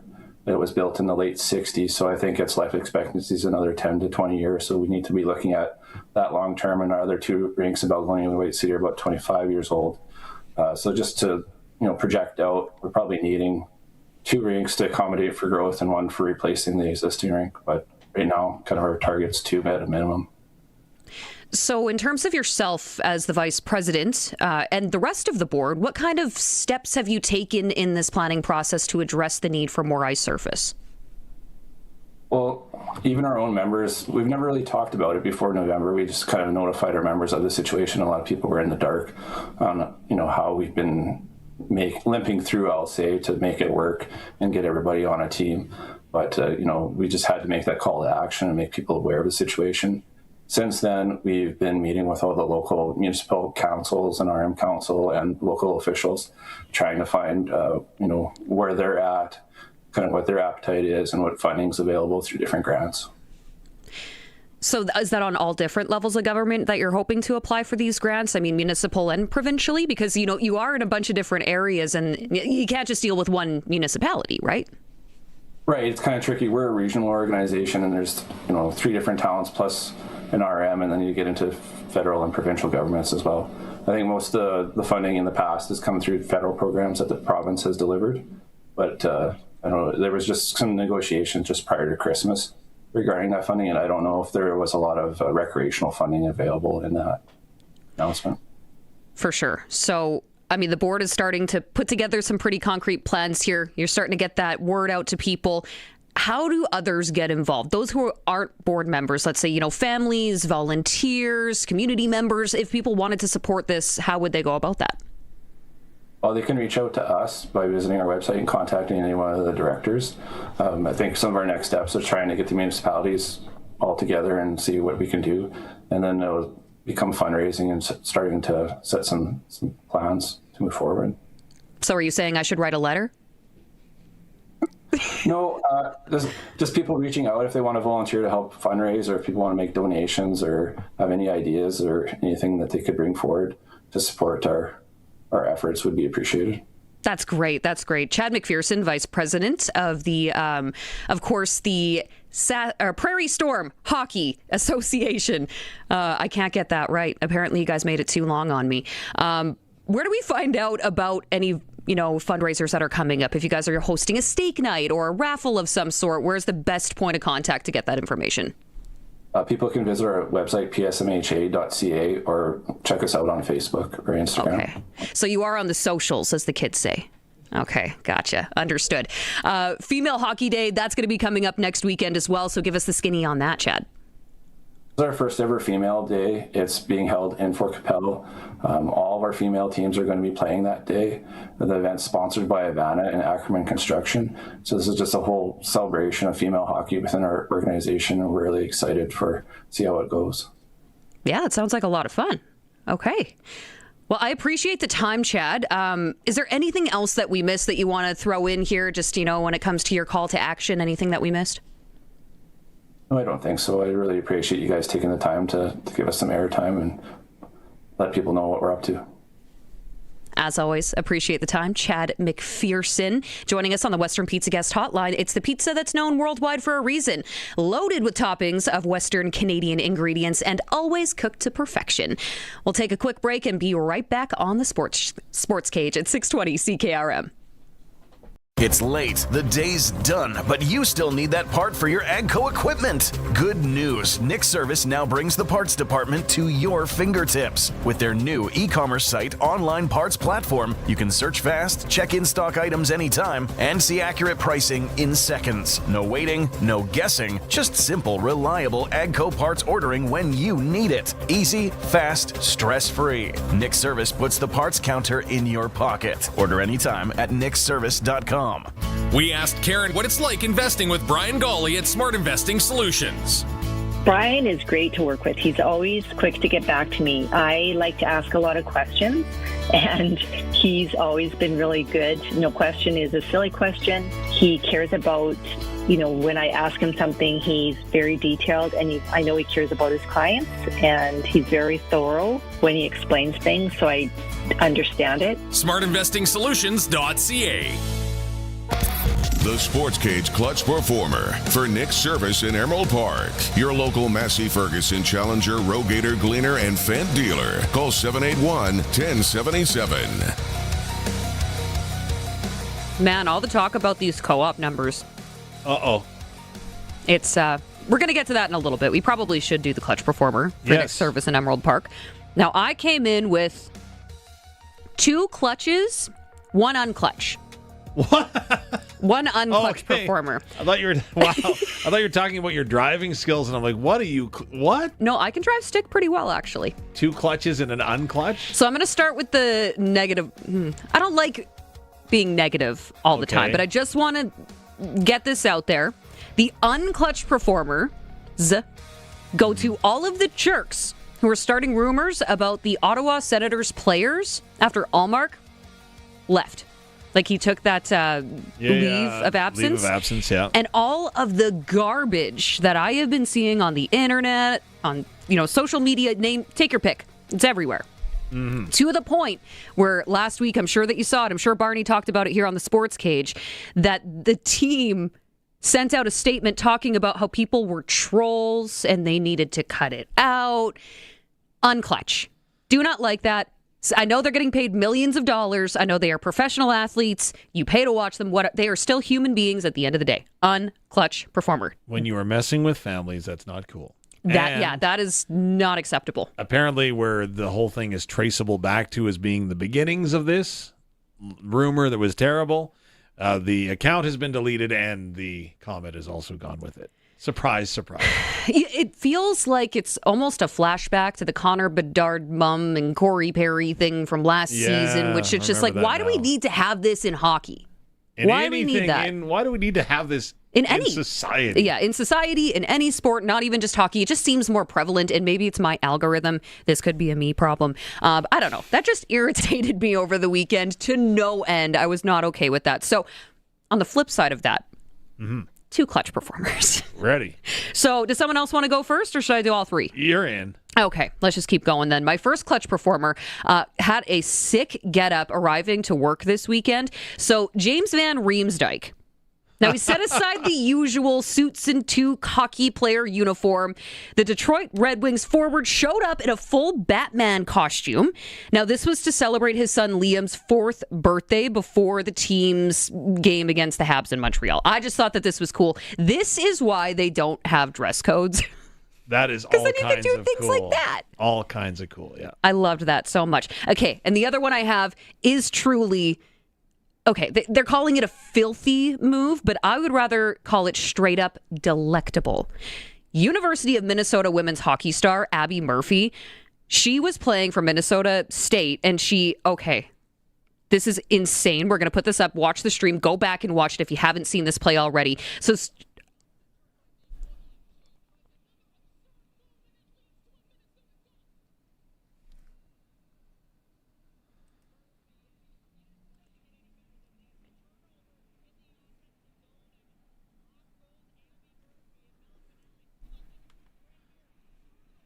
Wow. Yeah. Look at this. There's a close-up shot, an isolated shot of just, Like, cutting down the left wing, she basically lifts the puck up off of her stick. She lets it bounce, and then she smacks it down between the legs of her defender, the legs. and then skates onto That's it. a basketball move, not a hockey move. That's the bounce pass. It's legal, Colson. Yeah. It was insane. And it wasn't a high stick either. No, she kept it low enough, and then she got it off to her teammate in for the goal. It is certainly getting people's attention. If you don't know, by the way, University of Minnesota captain Abby Murphy, also a U.S. Olympian, because she's going to be going with Team Canada over to Italy. Very cool. For the Olympic Games, which I'm excited to watch the women's hockey as much as I am the men's, because there's some talented players that are going to be heading overseas for this one. Okay, there it is. 1 on clutch, 2 clutch. Dave, you're up. Well, my turn. Okay, well, I don't go down the road of basketball very often, but I love it when brains beat brawn sometimes. And if you were watching the Toronto Raptors game, they go to overtime against Philadelphia. Scotty Barnes comes up to the free throw line. They had intentionally gone ahead and given him the opportunity to shoot 2, knowing that with 0.8 seconds left, they figured they'd get the ball back and they could tie it and go into double overtime. So Scotty Barnes steps up to the line, makes his first free throw, and then...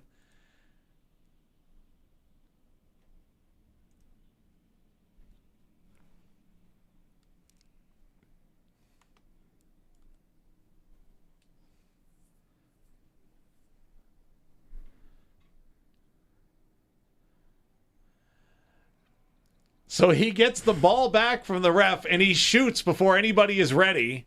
So Toronto recovers the ball for lack of a better term. So Philadelphia can't call their timeout. They weren't paying attention at all. They just thought he was going to sink it. But he went ahead, intentionally missed, wins the game for Toronto. That's using your brains, right? And that's what the rule changes come down into the CFL. It's all about understanding what the rules are and how you can use them to your advantage. I like that. Even Good a clutch football performance. tie-in. Look Yeah, at that, right? I know. Leave it up to the voice of the Riders, eh? I know. There you go. Colson, what you got? Yeah, I had one. I didn't catch all of the NFL games this weekend, but if you did catch that not Chargers. Yeah. Don't catch that game. No. But if you caught the Packers and Bears game, first off, shout out to all the cheese shredders out there. Oh, I love that so much. I just don't know how they got them past security, but that's a whole Very other impressive. conversation. Yeah, very impressive there. But also, there is a great pylon shot of the touchdown, fumble, whatever they ended up calling this. And we've got it on the stream right now. But it is just insane camera angle capture. And the slow-mo play, on it. the play itself just kind of like, what?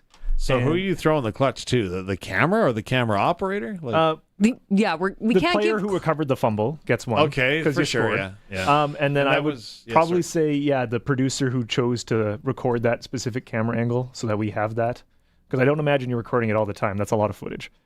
Yeah, that's a lot to come through. And by the way, I don't think we can actually dub this award to inanimate objects. Oh, really? I didn't know that was a rule. Not on Mondays. Sorry, Colson. Go ahead. My last one, Derek, who texted in earlier, clarified a bit. Number 5, co-op number 5, has been handed down 3 generations. That's how he still has it. No. His uncle is also Brilliant. number 13. So in that one family, they have number 5 and number 13. So his uncle is legit the 13th man. Uh-huh. In whichever co-op they own that membership in. So Yeah, because Derek also said, we're kind of a big deal. Yeah, you are a big deal. Kinda. When you're number 5, absolutely. Not everyone can be number 1, Dave. Nope, that's true. Those are your clutch performers for Nick's service in Emerald Park. Of course, if you want to chime in, join the conversation like Derek did, you absolutely can. The Prairie Land Rentals text line is 306-936-6262.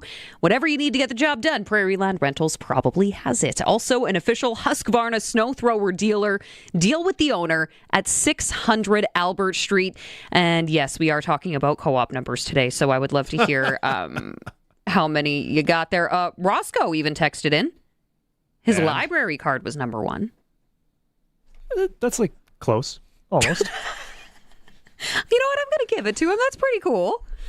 Way, way, way back in his day, he says. Was library it the card Kindersley Library? That's what I need to know. Because that's where he's from. So I would assume that's the case. But he went there opening day, pitched a tent outside. That's something you wouldn't see very often anymore. The opening day of a public library.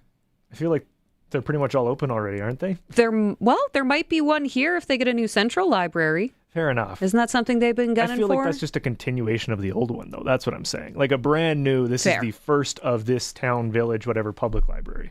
I feel like that doesn't happen very often anymore. But yeah, no, that's very true. But if our population keeps booming, dreams come true, Colson. I wasn't calling it a dream, but okay. Well, you never know. Yes, join in the conversation. This entire library conversation, I feel completely unqualified to speak on. Yeah. Explains a lot about me right there, why I can't talk to library. You're doing fine for yourself. You read a bunch of books on vacation, didn't you? Jack and Jill went up the hill. No, that wasn't that one. Spot run. No, wasn't it? What was it? Dick and Jane. No, let's stop. Let's stop. Okay, 306-936-6262. By the way, anybody who joins in the conversation, we're going to toss you into the draw for a chance to win some Regina Pats tickets as they host the Swift Current Broncos on Wednesday night for Wiener Wednesday. And if you don't really have much that you want to add or say, or maybe you don't have a question for Darian Durant, who's going to be joining us here in less than half an hour, that's okay. Just text in the word Pats and then your first and last name so we know who we're talking to. And at the end of the show, we're going to make a draw. Someone's going to win those tickets for free. You know what? I think we'll take a quick break here, come back, and then I think Sprinkle of the Day is something that we should take a peek at next, because I'm interested to see if the lines moved at all heading into this Monday night wildcard game. So let's do that. This is the Sports Cage on the home of local sports, 620 CKRM, and streaming at sportscage.com. Do you have a safety program or OHS committee? Call Campbell Safety. Harassment in the workplace? Call Campbell Safety. Don't know if you have a proper safety program?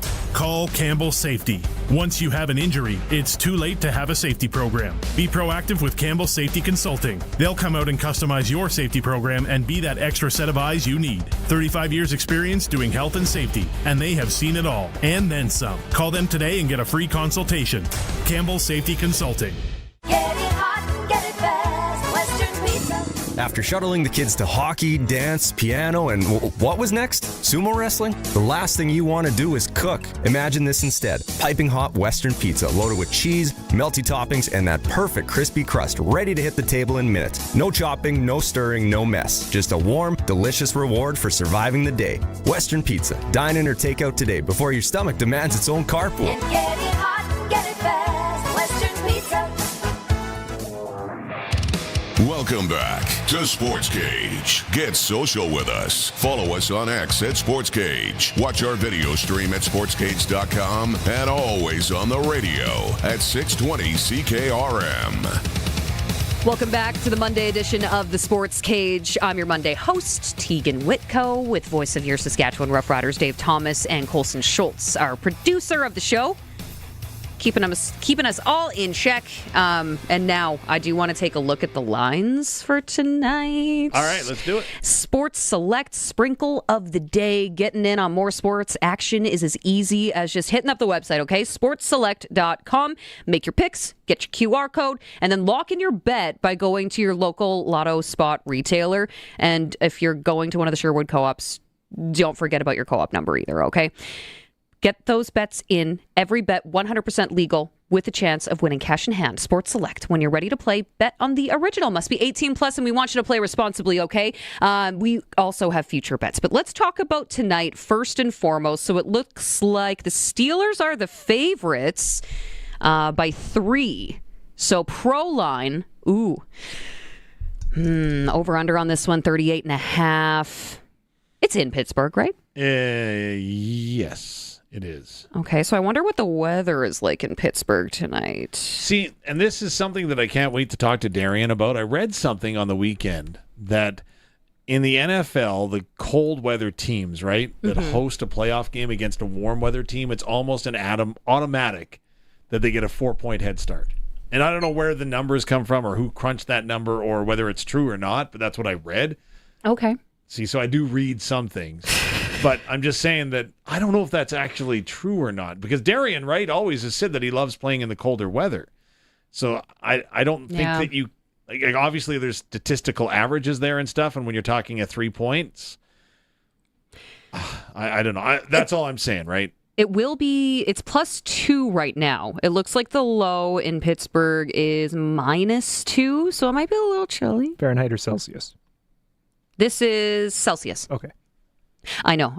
My whole computer has been converted so nothing Fahrenheit shows up because it hurts my brain. Wow. I know it's just like a 30-degree difference, but I'd rather not. But yes, -2 tonight. The Texans might have a little bit of trouble with that, but I don't know. Their defense has just been so solid. 38.5. How do you feel about that over-under? I think that's high. Like, So even do though it's going to I. be a nice game, like a nice weather game, I still think that that's above the average. I feel like it's going to be a bit of a defensive game, like a defensive battle tonight, so I would also take the under on that, I think. How do you think our guy, Aaron Rodgers, is going to do? He's going to choke. Really? No, I don't know that for sure. But you I just want him to choke. Fair enough. I do. I have to. My heart cannot allow me to go for the Steelers, so I'm taking the Texans. Okay. Pro line. Let's go. And then, well, I don't know. What would you do differently? I think Houston's defense, so you're going to go under. Houston's defense, and then they'll score just enough to win. And they'll cover. You think it's going to be a tight game like the rest of them were? Oh, absolutely Sans it the will be. Patriots Chargers game? Every game. Okay. Every game. Yeah, I agree. Wholeheartedly. Okay, so you sprinkle a little cash on that. Might make some money. I don't know. If you're taking the dogs, I mean, you're always going to get a better return, right? So that's what I'm going for anyway. Okay. I'm going to disagree with all the Steelers fans. And I know Darian is also going to say, the Steelers. He's going to go Steelers on this one, I think. No. I'm predicting it. You think Darian will? I think so. He wasn't sold on Houston's defense when we asked him. That's why I'm thinking. That's why okay. Yeah. And he's a Mike Tomlin guy.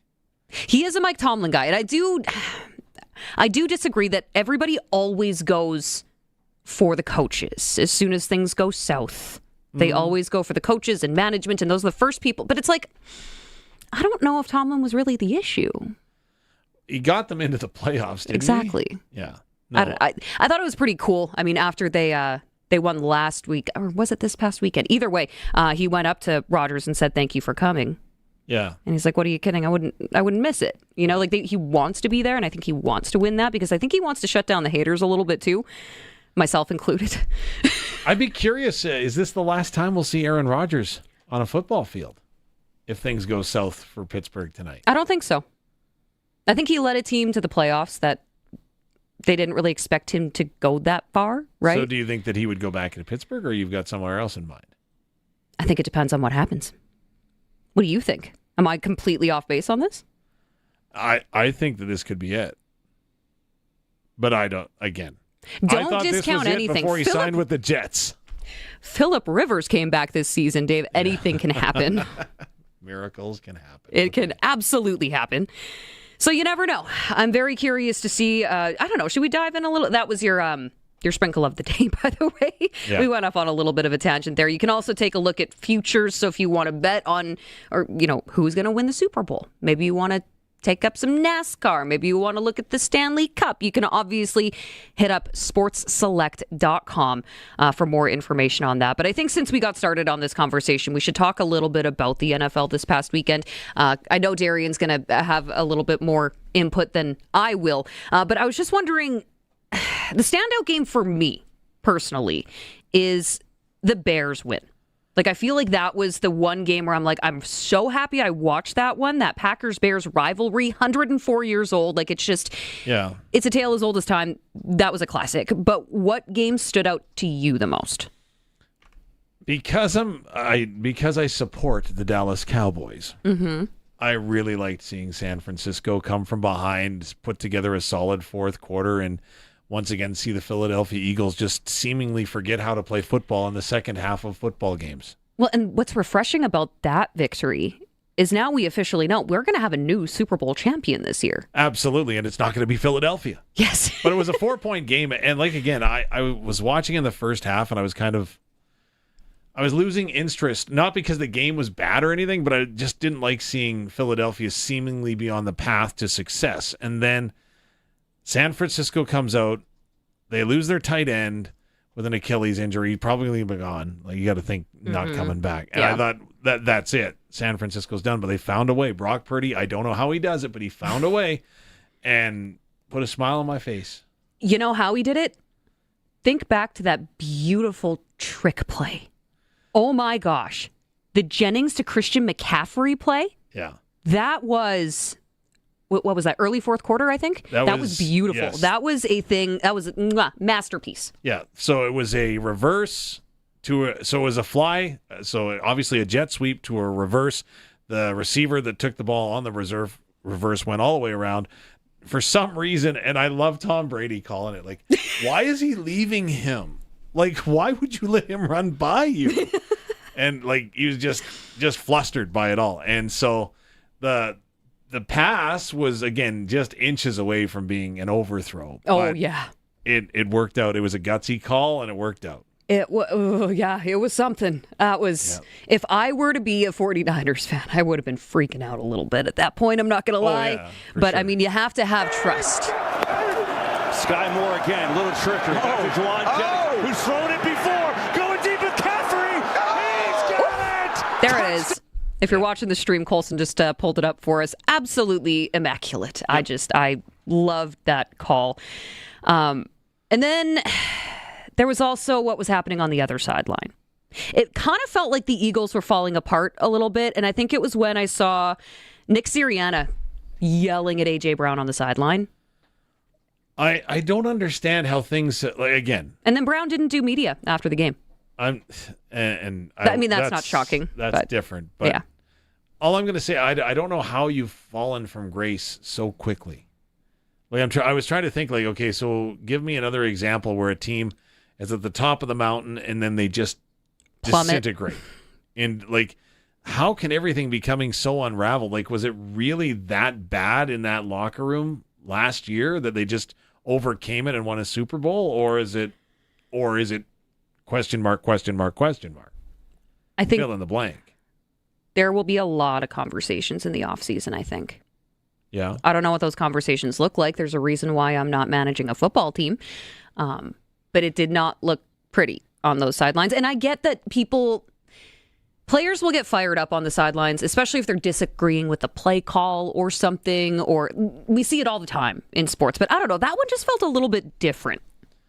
And I would suggest that it's more common for the runners up in any given sport to unravel. Like, for example, look at the Edmonton Oilers. And I'm not talking the past 2 years. I'm talking previous to that. Remember when they had Chris Pronger in the lineup? Oh, yeah. And they went all the way to the final, could have won it, but again, just I don't think had the talent to win it then. And then they just absolutely disintegrated. Pronger leaves town and the whole thing implodes. Calgary was pretty much the same thing, right?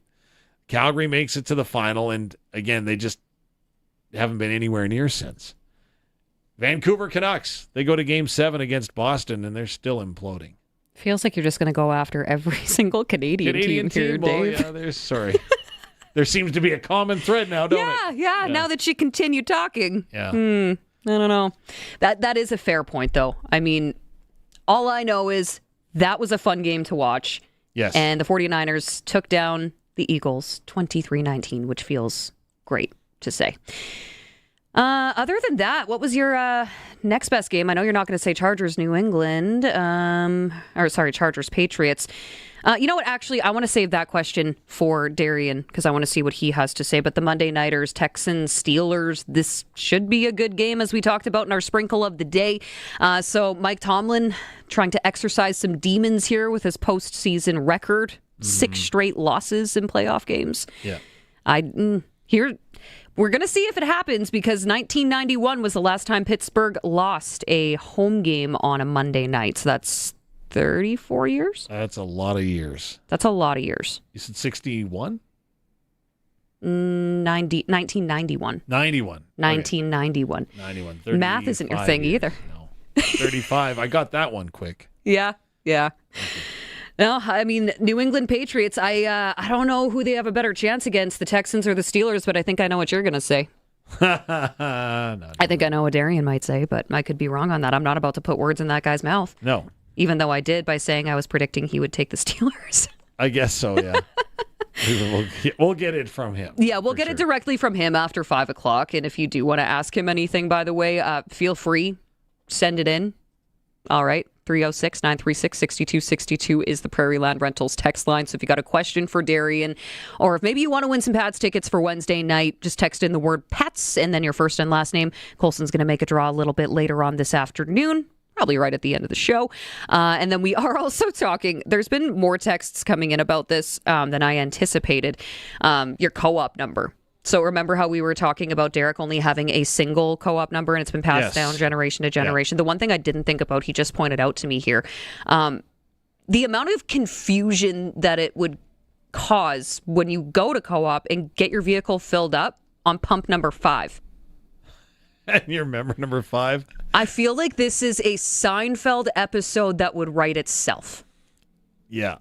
The exchange that's happening in my brain, the more and more I think about it, that might actually be, would it be worth it? Who's on first, what's on second? Exactly. Yeah. We know who's at pump 5, but we want to know your membership number. What is your co-op number? 5. Or if you're on pump 5 and your number is number 5. Oh, yeah. It's just ridiculous.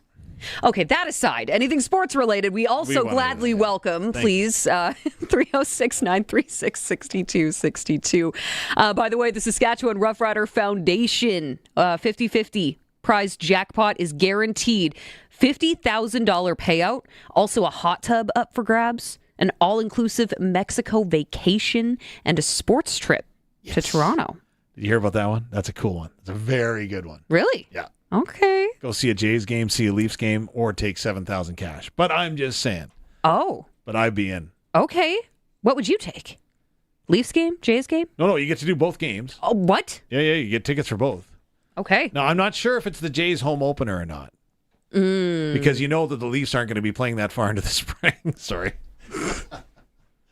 Dave, now the text line's going to blow up with everyone getting mad. We're hating on the Leafs. Stop it. Anyway, you could win that sports trip in Toronto. A variety of different ticket packages that you can buy, all the full prize details and where to buy your tickets. One website, riders5050.ca.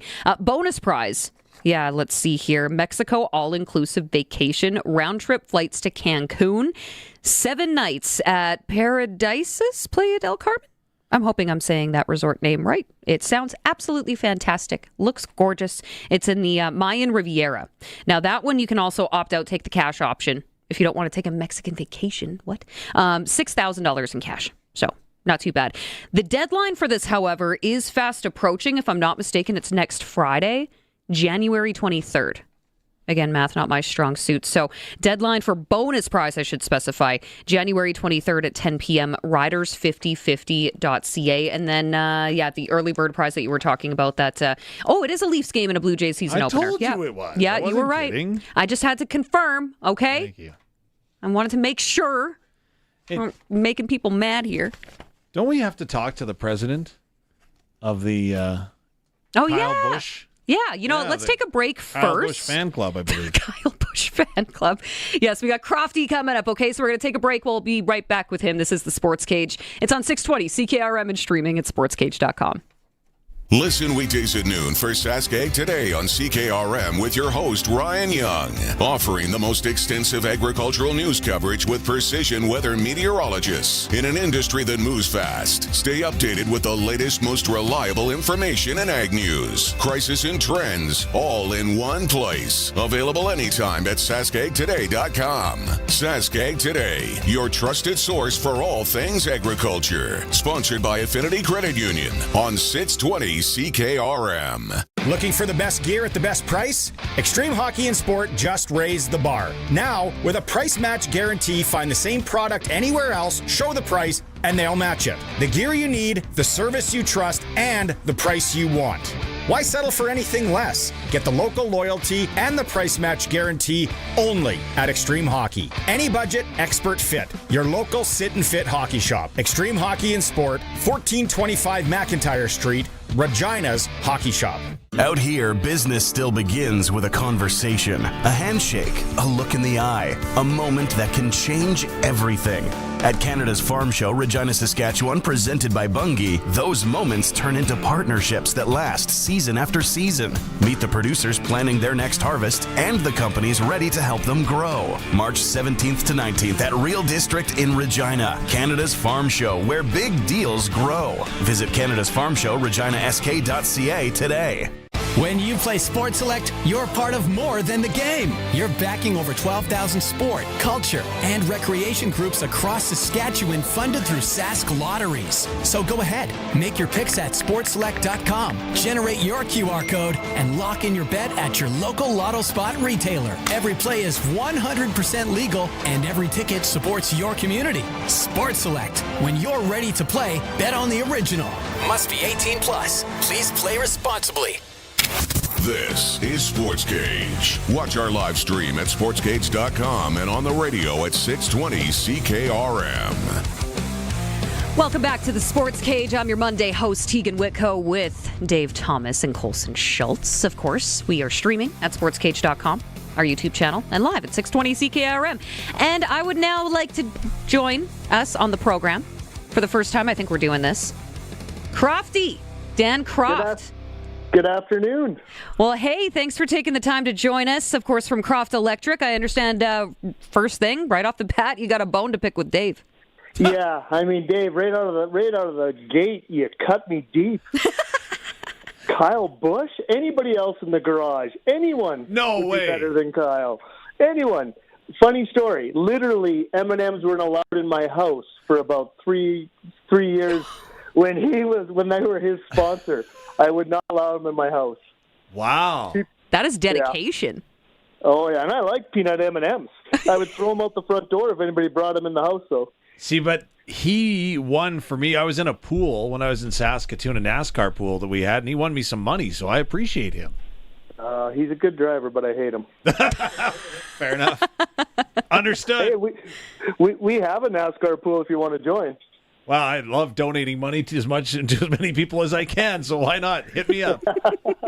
Awesome. Well, thank you guys for letting me be part of the show going forward for a few months here. This will be fun for a quick minute every week. Yeah, my understanding is, obviously people are well aware. You join us for the NASCAR report. You got the senior hockey report. Like, you're a big-time sports supporter, so this just kind of makes sense. But, you do also run a business, so maybe tell us a little bit about that, Crofty. Yeah, for sure. Croft Electric, we've been around for 28 years of continuous service in Regina and area. I grew up in the Lumsden area, and parents from Strasbourg, Duval area, so we're tied to the community. We're local. We're out in those communities as much as we can. But yeah, we're here for all your electrical needs, home, farm, commercial, cottage, whatever you need. We are Generac generator dealers and have a fully trained service tech for that. So, yeah. Well, and I saw your slogan, do it right, do it once, which thank goodness, because we need people like you around and your staff around, Dan, because I've done some home renovations. That's the one thing I am not willing to try is my own electrical work. Absolutely not. We try, and I'll tell you what, I mean, it is our slogan, and we stand behind it, and if we happen to not do it right the first time, we will come back and fix it. We've been around for, like you said, 28 years, and we want to keep our name great in this community, in our great city, and in our great province. So, I'm new to this community, as you know, and it's funny because there's a lot of things I'm not allowed to do. Electrical is one. High up there. It does not meet the marriage agreement that I signed. But when I was exploring what my options were, the first choice that was given to me over and over and over again was Callcroft Electric. That's got to feel good. And obviously the customers that keep you and have others coming back to you says a lot about your business. Yeah, beautiful. We love to hear that. We like that people are scared of electricity. That's good that your wife keeps you away from that. And funny, like when you talk about that, we are just rolling out some new programs this year, 2026. We're doing a loyalty program and a preferred customer program that'll be rolling out in the new year, January here. So we're looking forward to signing you up for stuff like that. So real quick before we let you go here, because I know we got to get to the sports ticker momentarily, Crofty. Mm-hmm. Who are you taking in the Monday night game? Texans, Steelers? Which side are you on? I just got back from Texas, so I'm going to take the Texans. Wow. Yeah, Crofty knows what's up. I like that. Yeah, big fan of Texas. I'm not a big NFL guy. I obviously like the Super Bowl and like having a few chicken wings and watching the game, but more of a CFL and NASCAR guy. Well, we might have to dive into the CFL next week then. Sounds great. There you go. An electrical pick from Dan Croft and Croft Electric. Oh, my goodness. Electrifying, right? There you go. Absolutely. The puns that are going to happen for the next several months. We're punny. We're punny. Yeah, absolutely. This segment's always going to be a spark to the program. Okay. Oh, my gosh. We're getting the wrap-up sign from Colson, boys. If you need electrical work, call Croft Electric, 306-586-1333. Thank you so much, Crofty. We appreciate that as always. Now, let's hit up that sports ticker. Thank you. It's time for the Sports Ticker, brought to you by Extreme Hockey and Sports, Regina's locally owned one-stop hockey shop. Now with a price match guarantee. 1425 McIntyre Street. The Saskatchewan Roughriders announcing a pair of signings today. Tevaughn Campbell and Jameer Thurman in the PJHL. Moosomin Steelhawks in Regina to take on the Capitals. In the NHL, you got the Canucks traveling to Montreal to face the Habs. Thatcher Demko, by the way, on the IR for the second time this season. And the Canucks are still looking for their first win of 2026. I know it's early. It's only January 12th. Like they've blown a fuse. Dave. Sorry. Oilers are in Chicago to take on Bedard. And the Blackhawks, thank you for agreeing with me, Colson. Leafs are on the road looking for their fourth straight win in Colorado, so it's a tough test as they face the Avs in the NFL. You just heard us mention it. Texans are in Pittsburgh to take on the Steelers. In the NBA, the Raptors taking on the 76ers, hopefully using brains, not brawn. And curling.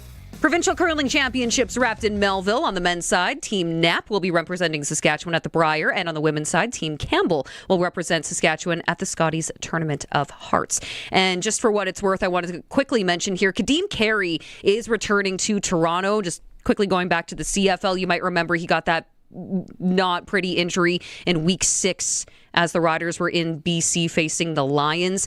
But he is not returning to the team he won a Grey Cup with, the 111th Grey Cup. He's actually returning as a running back coach. There you go. Which makes some sense. And there's not been an official announcement as to whether or not, he's fully retiring from playing, but that's what he's going to be doing for the next season. So there you go. For what it's worth, that is the Sports Ticker, brought to you by Extreme Hockey and Sport.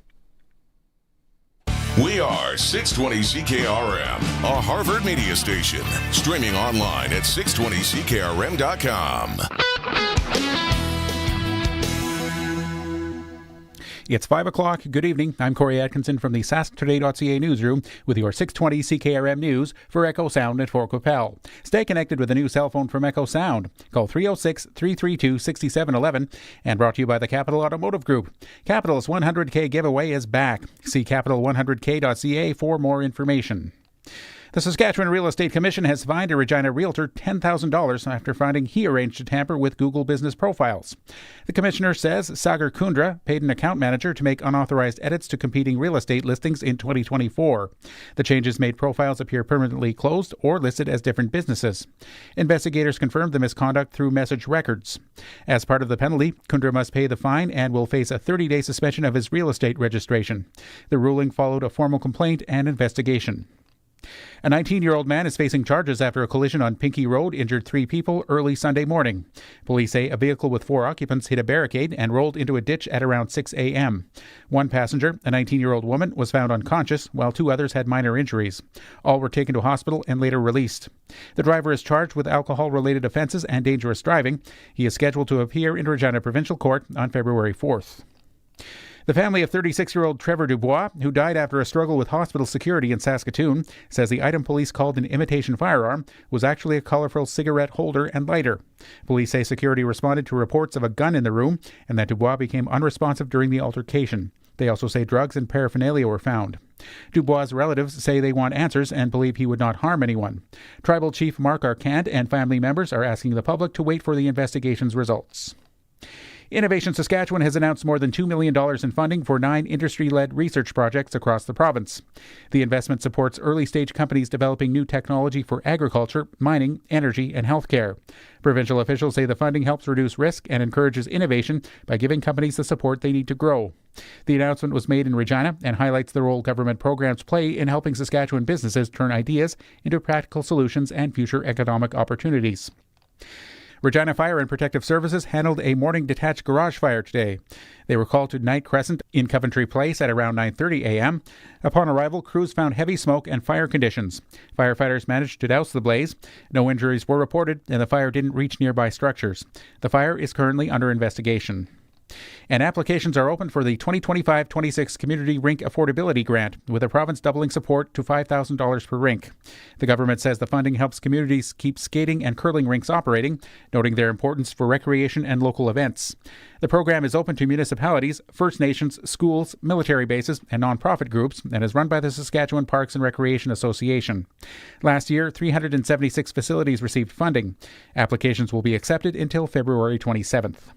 That was your 620 CKRM News. Read more stories from around your community and around the province at sasktoday.ca and 620ckrm.com. Your weather is next. Ever feel like managing your phone, internet, and streaming is like an old ski game? Zigzagging trees, dodging yetis, just trying to level up without wiping out your wallet? Good news! At Echo Sound, your SaskTel authorized dealer, you can glide through it all. New phone? Level up. Faster internet? Power boost. Max TV streaming. Bonus content. No obstacles, no yetis.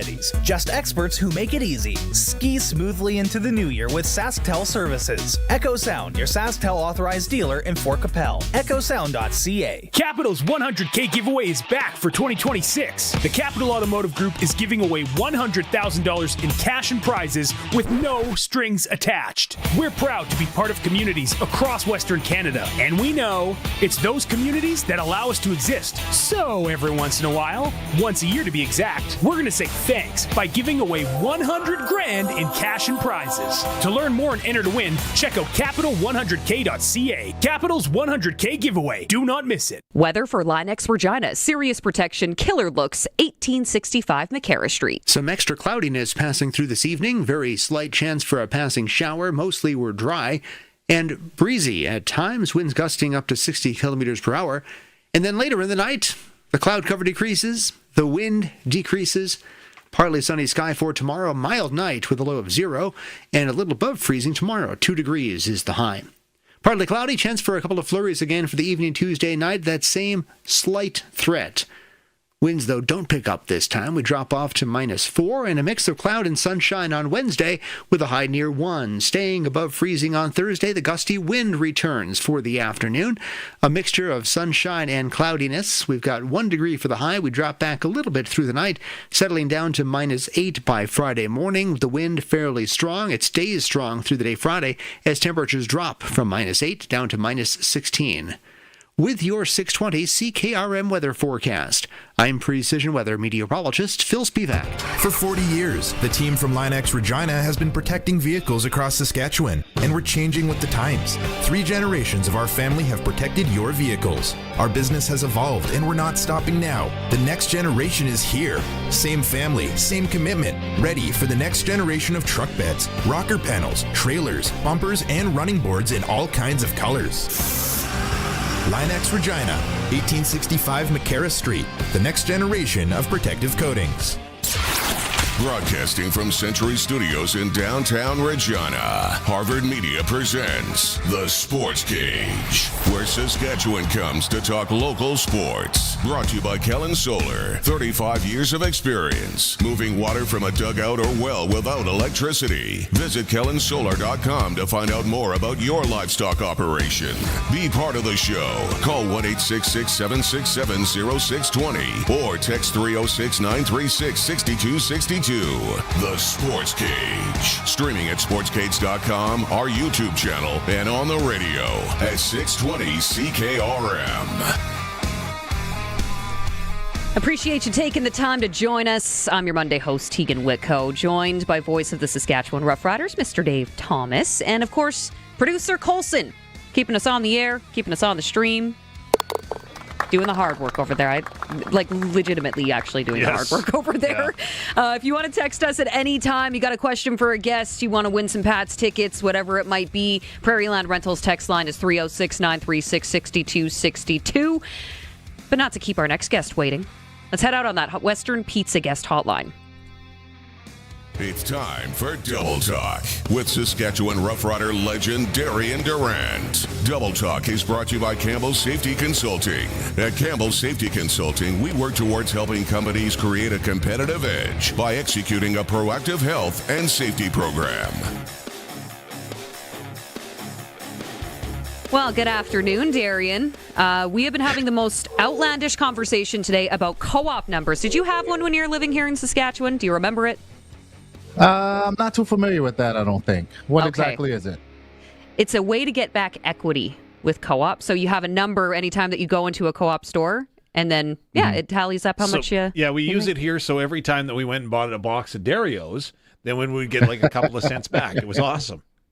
Yeah, actually, then we still have the Darios up on the shelf here.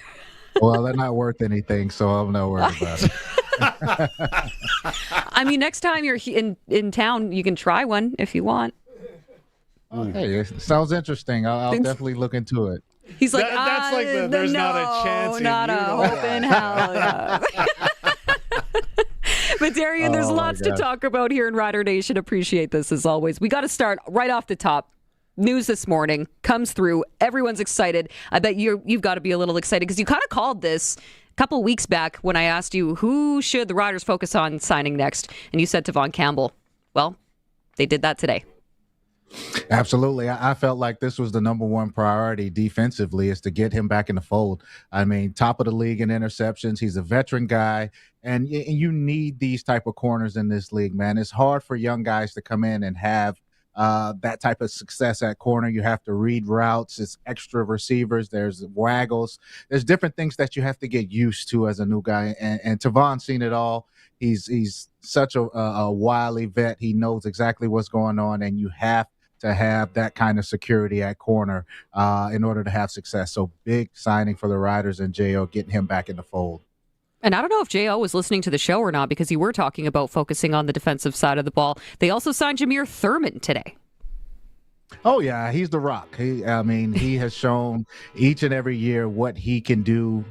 He's the leader of that defense. He doesn't seem to be aging at all. And if you just look at his physique, he just seems to take care of himself and care about each and every game, each and every day that he prepares. So definitely another great signing for the squad. And, look, man, when you're trying to repeat, you want to keep as many pieces of the puzzle together as possible.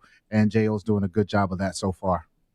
Now, if my math is correct, and I've already been called on it today, Darian, so maybe we won't trust this, but you and Tevaughn Campbell crossed paths in your playing days, as he was with Calgary, of course, and you played against him, but then he joined you in Montreal. Like, is it surprising to you that he's still going? Not at all. I mean, I think I've said it maybe a couple months ago. You're a 4-3 if you have that type of speed in the 40 when you're coming out, then the worst you're at right now in your early 30s is a 4.4, which is still pretty much one of the faster DBs in the league. So for a guy to be able to run like that is very rare. And, if he could keep taking care of his body, I see Eddie Davis type longevity. You're talking about 15, 16, 17-year career because, he has that type of twitch and he can pick him up and put him down, as we used to say. And he's just one of those guys that can run, and you can't teach that. When you are teaching or maybe reteaching a game, like he assimilated himself, I thought, immediately to the Canadian Football League game. Is that just speak to his athleticism? Does that speak to the position that he plays? Like, how difficult of a transition is it from the NFL back to the CFL at that spot? Well, I think it was kind of like a homecoming for him. I mean, this is the game. The Canadian football game is the game he grew up playing. Initially out of U of R, he came right into the CFL. So this is home for him. I think his athletic ability is what allowed him to go to the NFL and have success. Like I said, man, you don't find a lot of 4.3 guys who can run. And, the teams down south, they saw that. And that's why he stuck around for so long. And now that he's back home, as I like to say, you add that with a little bit of wisdom. Now he's an older guy. He's a vet. He has the experience. He's seen it all. So you match that athletic ability with his learning ability and his ability to pick up the game. Now you have one hell of a player. Marcus Sayles will also be back at corner because he signed a 2-year deal heading into this last offseason. So one of the things that Luke pointed out to me was so rare at least the start of the season, and really when both of them were healthy and on the field, was that they wouldn't flip strong side, weak side.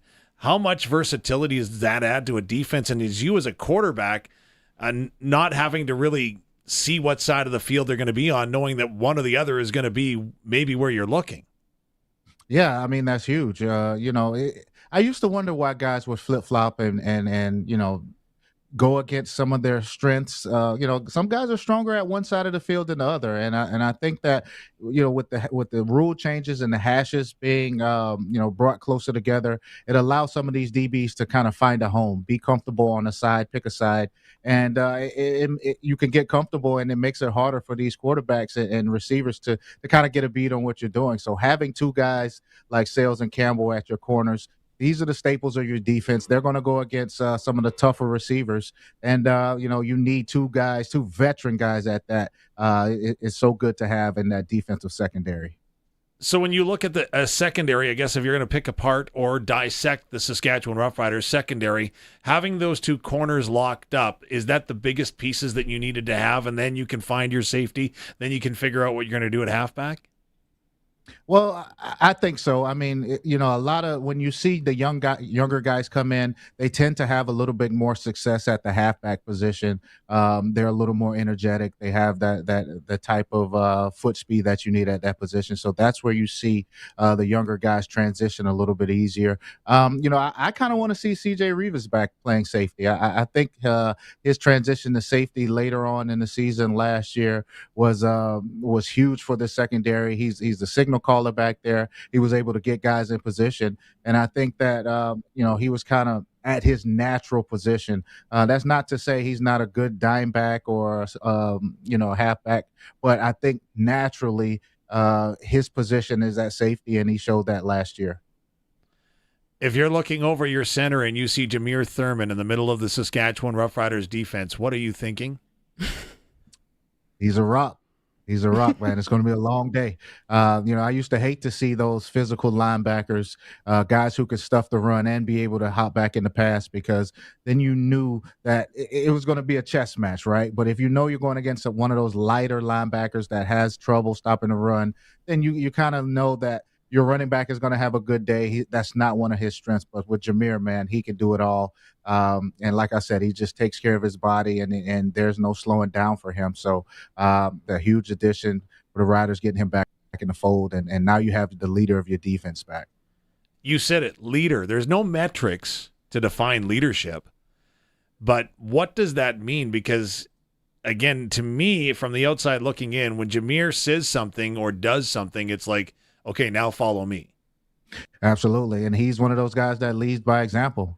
And I want to knock on a little bit of wood before I say this, and I hope I don't jinx anyone, but, he's always available. He plays each and every week. I think the guys see that it's a guy that's always there. And he's not just talking. He does exactly what he says. He takes care of his body. He's available each and every week. And most importantly, he goes out there and he produces.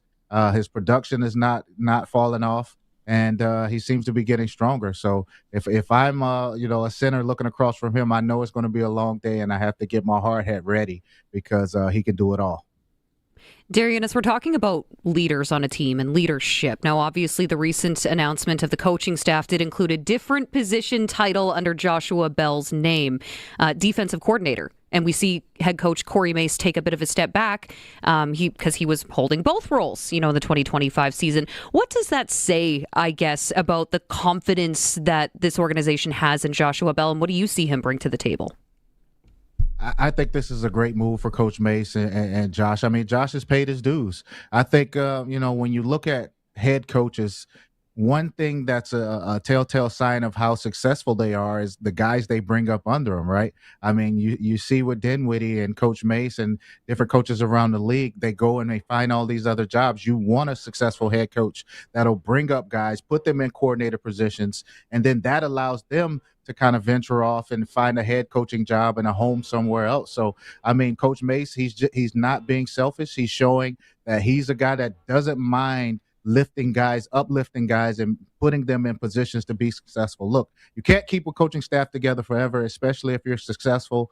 And Coach Mace shows that, he's not going to sit there and hold a guy back and keep him as a position coach. He's going to uplift him, put him at a coordinator position, and see if he can thrive in that position, because he knows that if he does that, then a head coaching job awaits him down the line. So, man, this is just, I love to see this from Coach Mace, and I know that he'll continue to do this for his coaching staff. So today at the winter meetings, Coach Mace, when asked about defensive coordinator Josh Bell, he said that the defense is going to have the same recipe, but there might be some different ingredients when it comes to Josh Bell running it. What does that exactly mean? Well, I think for one, Coach Mace may be a little bit more conservative than Josh. I mean, Josh, even as a player and our battles going against each other, he was kind of a wild card, right? He loved to disguise. He loved to fly around, make plays, do different things of that nature. So, like Coach Mace said, I think the base will be there and the foundation will be there, but Josh will definitely bring some wrinkles. It'll be some experiments going on there, and for the good, of course, because I think he's a bright, young defensive mind. But I think you'll see some exotic looks from this defense and some things you didn't see last year, and I think it'll be fun to see. I'm not going to say Coach Mace is just going to go ahead and clear the table, right? Say, defense is all yours. You won't see that. No. Coach Mace will definitely have his hand in the defensive game plan. He'll definitely get on that headset during the game, and if he sees some things he doesn't like going on down there, he'll buzz in for sure. So Coach Mace will have his hand in everything that defense does. But that is that is natural, right? Like, you would still have a hand in the game plan, I would assume. Yeah, I mean, I think so, especially when you're, it's a first-year defensive coordinator, right? So you've brought him along over the past couple of years as a position. He now sees, a pattern of things, how you like to call plays, what you like to do in the fourth quarter, how do you call plays with a certain personnel on the field. So Josh is still learning the ins and outs and the things that Coach Mace had to learn under Ryan Dinwiddie. So I think that Coach Mace just promoting him is just giving him, first of all, that cosign that, okay, now you're the guy. Now I'm giving you a little bit more responsibility. And as time goes on, I think he'll give him more freedom and allow him to kind of do his thing. But at first, Coach Mace is going to be right there hands-on. How do you know when it comes to the internal promotion? You talked about it. Coach Mace has talked about it. I trust Joshua Bell implicitly. If you look at the promotion of offensive coordinator in Winnipeg last year, it didn't go well. How, as a coach, do you know that it's going to go well? Or is it just you're putting your faith and your trust in what you see, I guess? I think it's all about how you kind of raise your coaches. Coach Mace has brought Josh up over the past couple of years to put him in this position. I mean, Coach Mace had to make sure that he had the success as a defensive coordinator first, because he's the head coach too, right? He's playing dual roles, so he wanted to make sure that he did what he needed to do, which was win the Grey Cup, show that he could be and have the top defense in the league. Now, once you secure that, now you can start bringing some guys up, showing them the ropes. And, you can just tell over the years how close him and Josh have gotten. And, behind the scenes, I'm sure Josh is in there every single morning in meetings with Coach Mace, bringing ideas of what he wants to do with the DB. So I think you see over time a guy's work ethic behind the scenes, and then that lets you know one day if he'll be ready. Now, from a player's perspective, promoting someone within on your coaching staff versus bringing in a brand new fresh face, what would be the benefit of that? I mean, continuity is kind of the word in this offseason for the Saskatchewan Roughriders. So what are some of the benefits from your standpoint? I mean, I think continuity is very important, and it's key in how things progress. But I think it's a learning curve. I think if you bring in a guy who knows the system, who you don't have to teach the system to, and as a player, he can now transfer that knowledge over to the players. It makes it so much easier. And not only that, if the players were teammates with this now position coach, now they take in everything in a different manner. And you respect the guy you play with more. And I hate to say it like this, but as players, you kind of respect guys who played the game a little bit more, especially if they were your teammate, right? So, you speak on Micah Johnson and his transition over to the coaching side of things. The entire D-line will respect him. He was still playing at a high level when he retired. He's a Grey Cup champion. He's a future Hall of Famer. So when guys see that, now you don't have to learn from a new coach, and it's easier when it comes to camp to just go out there and play. I had an interesting conversation this year with Coach Bell, and it was very early on when the Riders were giving up about an average of 400 passing yards per game, right? And I was kind of looking for him to say, don't worry, everything is going to be all right. But he actually said, he goes, you know what? I'm talking with Marcus Sales. I'm talking with Tevaughn Campbell, whether it's at the facility, whether it's not at the facility, but they're also talking with me and we're sharing ideas. And he talked about that open flow. And is that a normal thing where a coach... Again, I would assume that a coach it's my way or the highway, but is it normal to get that input? Well, it's becoming a lot more normal now, because now you see former players and guys who've played at a high level transition over to coaching. So they know, right? They've been in the game. They've been through tough times. They've been in situations where they've been last in the league in passing yards given up. So I think that a guy who's played, especially Josh Bell, nothing he hasn't been through, right? So he knows that it's a long season. Stay steady. Keep doing what you're doing. Things will turn over if you just, stay the course. And that's what's great about having a former player as your position coach. So you say now, when you were playing, did you have input in game plan and coaching, that kind of thing? Or did it depend on the coordinator maybe? Well, one, it depends on the coordinator. Two, it depends on, your the length of time you've been in the league and your understanding of the league. Early on with Coach Lapo and Coach Miller, I didn't have a lot of freedom, but they also allowed me to come in meetings and give my input on things that I liked. But as time progressed and I got under Coach Cortez, I was more of a vet. I was in my early 30s. I had a lot more freedom at that time. So it really just depends on where you are in your career as a quarterback, who your coach is, and if they have the trust and faith in you to be able to change things up and, be able to do more so what you're comfortable with more so than them. CFL winter meetings are on there talking about rules and the changes that are going on. The one that is being talked about perhaps the most is the difference in the play clock and the 35 seconds now from end of one play to the start of the next.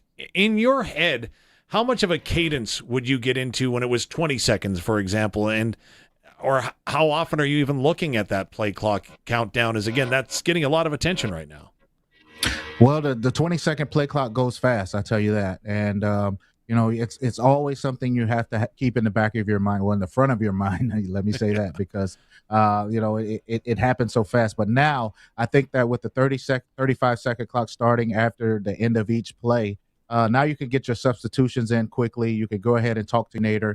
You have extra time to communicate to the sidelines about the things that they're looking for and how you want to execute the next play. So I kind of like the idea, honestly. I think that you don't have to rush. You can get in a huddle. You can talk to guys. You can make sure that you communicate as much as possible. Now, with that being said, these diva wide receivers and all the celebrating after first downs and, all the hand gestures and all these things. Now, guys are going to have to get back to the huddle so we can get the next play going because there's not much time for celebration. So I do just... I have this feeling that Chris Getzlaff is calling us right now. It's okay. The light doesn't work on the phone in here right now. It's fine. Just going back to the winter meetings, there was a question that came up regarding receivers and the roster that they're shaping in this offseason. Now, Dante Myers, what a story. What an incredible story for him now pursuing an NFL opportunity with the Cincinnati Bengals. And I guess I'm just curious, what do you think the Bengals saw in Dante Myers that made him stand out from the rest? What makes him so special? Just a playmaker, man. He's smooth. I think, in order to be a successful receiver in the NFL, you have to be smooth. You have to be a quick twitch guy, and you have to be a route runner. And I think he's all of those things. He had immediate success in the CFL. He was able to pick up a system and go out there and perform and perform at full speed. A lot of guys come in and they can't perform at a high level because they're thinking too much, right? They're thinking about the playbook if they're going to be in the right spot. But he showed that he's a smart receiver. He's intelligent. He knows where the holes are in zones, and he knows how to get open against man coverage. So he pretty much has everything you would want. I'm not too sure, if his size will be a problem. I don't know. I mean, we'll see how that goes for him. But other than that, man, he's a playmaker. He's a smooth receiver. And, I think he'll go down there and have some success especially against Cincinnati. They don't have the best DBs in camp, so should have some success. I just don't want him to get hurt there, okay, Darian? No, I don't think like that. I mean, he'll be fine. Look, he'll be fine. I'm sure this is a once-in-a-lifetime opportunity for him, and he'll definitely prepare his body for this. Obviously, it's a job, right? It's a career, it's a profession. Obviously, dollars and cents go into making that decision. What other things would him and his representation have considered when signing with Cincinnati over whatever other offer might have been out there? Well, I'm sure he's looking at the depth behind, Jamar Chase and T. Higgins, which is pretty much none. I mean, I don't know if they have a solid number 3 receiver. Dante's a slot guy. He's used to playing in the slot, especially in the CFL. He knows about space. It just seems like a good opportunity for him. Like I said, who else does Cincinnati have on their roster for him to really compete with?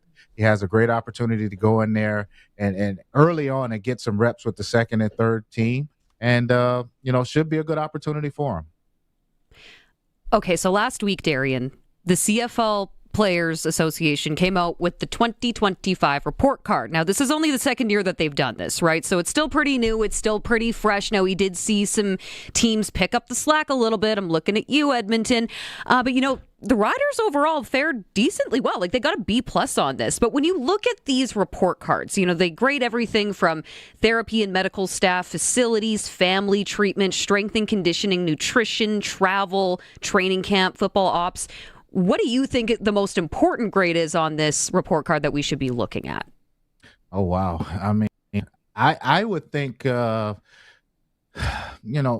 facilities, I guess I'm coming from old Mosaic, so wasn't really spoiled in that area. Let me look at this. I think one is football operations. You definitely want to be with a stat and, a GM, an assistant GM that has interest in mind, not guys who will cut you right before you go out to the field for practice or let you wake up. And, you don't want to be with the front office like that. And then I would look at fan base. I mean, you don't want to play in front of an empty stadium. You want to make sure the fans can have an impact on the game.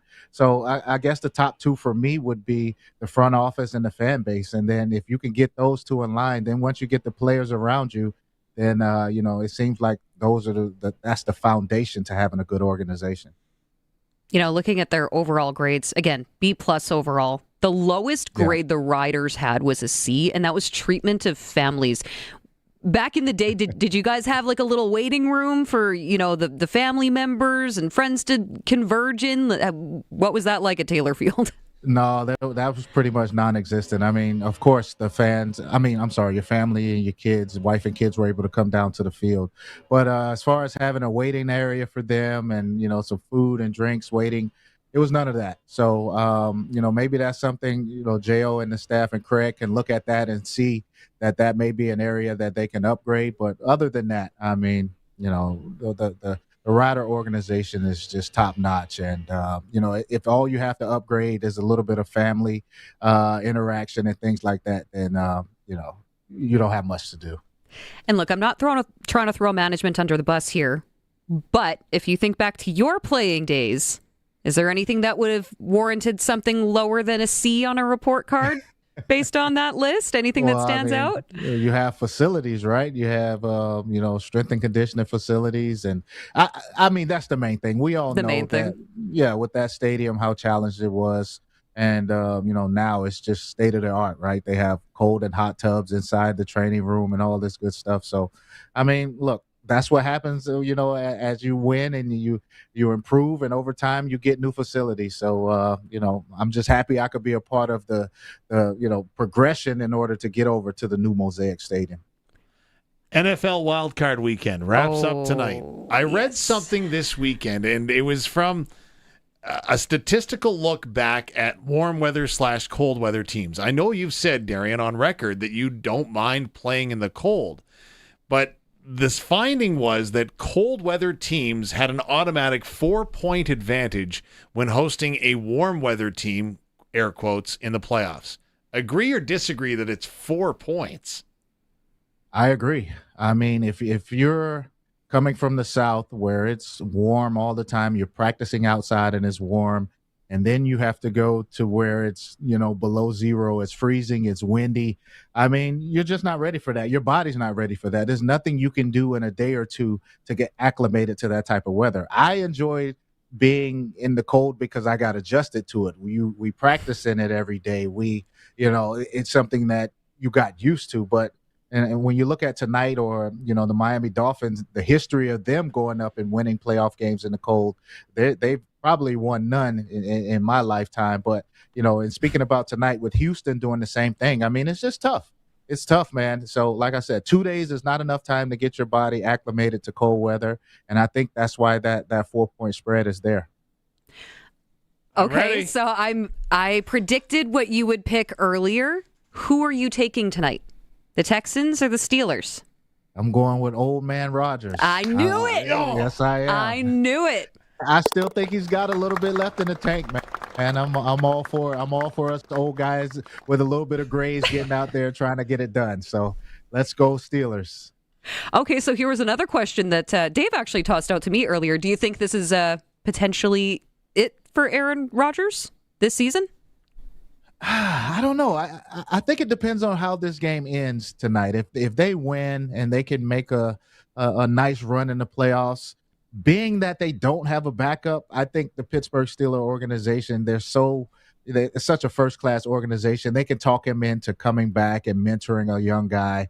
I think that can happen if they have some success in the playoffs. So I really think we'll see. Now, if he goes out there tonight against Houston, who has the number one defense, and he gets beat up, you see the nosebleed again and all these other things that happened to him this season, and he takes some big shots, then I think he'll hang it up. So we'll see how it goes.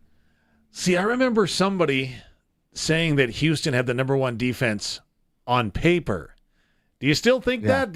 Or are there better defenses out there? But I don't know, man. You know what? I'm just not convinced about the AFC South, right? I mean, you saw what happened to Jacksonville. Indianapolis broke down at the end of the season and couldn't even make the playoffs after starting 8-2, I think. And then Tennessee was just garbage all season. So I don't know, how impressive this number one defensive stat is when your division is not that strong, in my opinion. So, this will be I'll get a great look at them tonight. I'll be able to break them down and see who they really are. And then maybe next week I can have a better answer for you. Any other games in the wild card weekend that stood out to you? Is there one game that really stands out above the rest? I mean, my pick was Packers-Bears. I thought that was great. Yeah. What do you think? If I had to choose one, it would definitely be Packers-Bears.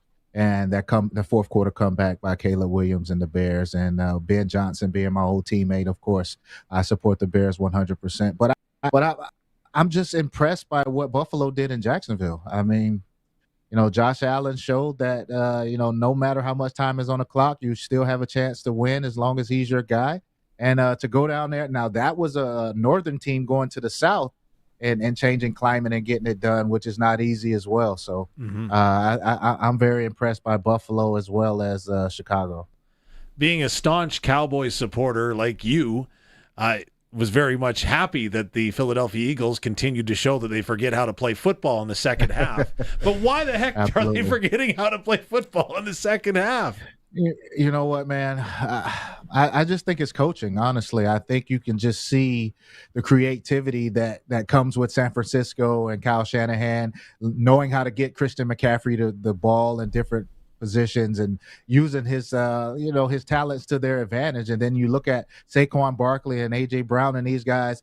Philadelphia has just as much talent, but they just seem so vanilla offensively. So I just think it's a big difference in coaching and schematically how Kyle Shanahan is just drawing up things to get his guys open while Philadelphia is just vanilla. So I think that's the biggest difference. I remember for years the criticism used to be they don't make any second half adjustments. How many second half adjustments can you make, or was there a lack of that in the Philadelphia Eagles this season? Yeah, it's just a lack of it, man. Lack of adjustments, a lack of creativity, and then there are some disgruntled players in that locker room. So you combine all of those things together, it's a recipe for a first-round exit, and that's exactly what you saw. So tell me A.J. Brown without saying A.J. Brown. Exactly. Yeah, I didn't say it. You did. Yeah. And we're both heartbroken because of it. We can see. Yeah, exactly. No, there's definitely a lot of creativity when it comes to the San Francisco 49ers. Dave and I were actually just talking about that beauty trick play where Jennings threw the ball to McCaffrey in the end zone. That, whew. Yep. Yeah, that just shows you, I mean, that's coaching. I mean, you find aggressive defenses. You find different ways to get your guys the ball. I mean, you can't tell me that Saquon Barkley doesn't have the type of talent that Christian McCaffrey has. It's just that Kyle Shanahan knows how to get his guys the ball and put them in space and make sure that he's the focal point of the offense. So it's all about coaching. Okay, Darian Durant question. Obviously, you practice trick plays, and I don't know what percentage you'd ever get to use, but was there ever a trick play that you wished could have just been called once that you thought would have blown everybody's doors off? Oh, my gosh. It's a good one. You know what? There was a trick play that was called, and that Weston Dressler, it was like a reverse pass where the quarterback kind of goes out the other side of the field. And all I told Weston all week was just give me a chance. Just give me a chance. Even if I'm covered, give me a chance. We were in Edmonton and Commonwealth, and George Cortez called the reverse pass. And Weston threw it up to me. I was covered a little bit. He gave me a chance. And I was just so unathletic at the time. I couldn't jump. I couldn't get off the ground. Ball just went so far over my head, and I thought it was a great throw. So I'm more disappointed in him calling the play and giving me an opportunity, and me not being able to make a play more so than not calling it at all. So I'm just mad. I didn't make it happen, and I'll never forget that. Never. Way to bring it up, Dave. Well, I was in practice. How many times did you connect? Every time. But that's just how it is, man. In practice, it's easy, right? And then you get in the game, something always goes wrong.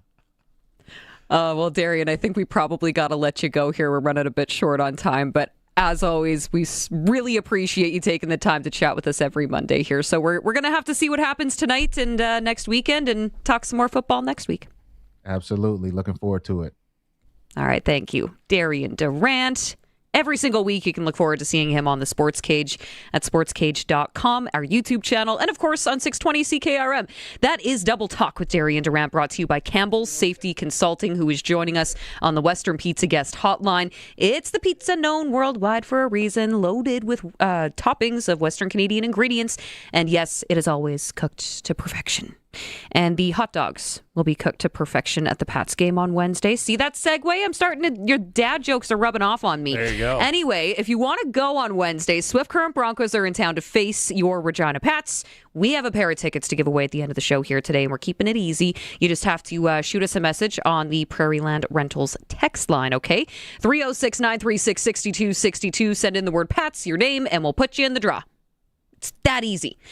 Now, still to come, let me see. Here we got your sports ticker on the horizon, plus Pats Chat with Regina Pats forward Caden Brown. Hang tight for that. This is the Sportscage on the home of your Regina Pats. Streaming, as well as on your radio at 620 CKRM and sportscage.com. When it comes to your financial future, do you know where you're headed or what happens when you retire? That's where Chad Reach, Senior Wealth Advisor, and the team at GP Financial Services and Oviso Wealth come in. They offer independent, local advice, smart client-focused planning for every stage of life. Visit gpfinancial.ca. Your family, your plan. With Chad Reach, 306-584-2755. Mutual funds and other securities are offered through Oviso Wealth, a division of Oviso Financial Inc. Get it hot, get it fast. Western Pizza. The days are shorter, it's colder out, you're heading home, and your stomach is making that sound like it's sucking up to your spine. How about a delicious Western pizza? Imagine it, a golden, crispy crust holding a mountain of melty cheese, savory pepperoni, fresh veggies, and that perfect drizzle of sauce. Every bite is warm and exactly what your cold, hungry self ordered. Western Pizza. Dine in or take out today, before your stomach starts making demands. And get it hot, get it fast. Western Pizza. It's time for the Sports Ticker, brought to you by Steelcraft Doors Regina, made in Western Canada for Western Canadians. It is the Sports Ticker. The Saskatchewan Roughriders actually signed a pair of players today on the defensive side of the ball. Tevaughn Campbell, contract extension. Same goes with Jameer Thurman. In the PJHL, the Moosomin Steelhawks are in Regina taking on the Capitals. In the NHL, Vancouver Canucks travel to Montreal to face the Habs. And of course, Thatcher Demko placed on injured reserve for the second time this season. Oilers in Chicago to take on Bedard and the Blackhawks. The Leafs are on the road, and they are looking for another W. They're on a little bit of a tear anyway, but they also have a tough test ahead of them in the Colorado Avalanche on the road. Houston Texans in Pittsburgh tonight taking on the Steelers, the final game of the wild card week. I was going to say wild card weekend. It's a week. Today's a Monday. In the NBA, the Raptors taking on the 76ers in curling. Just yesterday, the Provincial Curling Championships wrapped in Melville. So on the men's side, Team Knapp took it. They will represent Team Canada at the Briar. On the women's side, that was Team Campbell who emerged victorious and representing Saskatchewan at the Scotties at the end of this month. And that is a look at your sports ticker for Steelcraft Doors. A reminder, you can join in the conversation anytime. Prairie Land Rentals text line 306-936-6262. And coming up in 60 seconds, Pats Chat. This is the Sports Cage on 620 CKRM and streaming at sportscage.com. Back to our regular spot, Pump Jacks Cathedral. You know, I thought Pump Jacks was a kind of boot polish till last month. What are you getting? Kerwin's crispy ribs and a cold pint of local craft. Crispy, meaty, beautiful. You had me at meaty. Plus, we got live music on the weekends, big screens. This place is basically my second marriage. And way cheaper than the first. On the corner of Albert and 13th, Pump Jacks Cathedral Saloon and Steakhouse. Come early, stay late. The place where friends meet. Do you have a safety program or OHS committee? Call Campbell Safety. Harassment in the workplace? Call Campbell Safety. Don't know if you have a proper safety program? Call Campbell Safety. Once you have an injury, it's too late to have a safety program. Be proactive with Campbell Safety Consulting. They'll come out and customize your safety program and be that extra set of eyes you need. 35 years experience doing health and safety, and they have seen it all, and then some. Call them today and get a free consultation. Campbell Safety Consulting. Sportscage is live streaming from our Century Studios in downtown Regina. Watch now at sportscage.com and our YouTube channel. Be part of the show by texting 306-936-6262. 620 CKRM. Yes, welcome to the Monday edition of the Sports Cage. It is brought to you by Keln Solar. So make sure you check out Keln Solar. And you know what? We're just going to jump right into our next segment here because we don't want to keep them waiting any longer. We went a bit long there with Darian, Dave. It's hard to not do that sometimes, okay? There's a lot happening in the football world and with the Riders, but right now, we got to shift gears to hockey, okay? It is time for Pats Chat here on the Sports Cage. And joining us next, Regina Pat forward Caden Brown. Caden, first of all, thanks for taking the time to do this. Yeah, no worries. Thanks for having me. So, Caden, I just want to dive right in. It was announced on New Year's Eve, one heck of a way to cap off 2025, but you recently committed to Lindenwood University for the 26-27 season. Congratulations, and walk us through that decision-making process.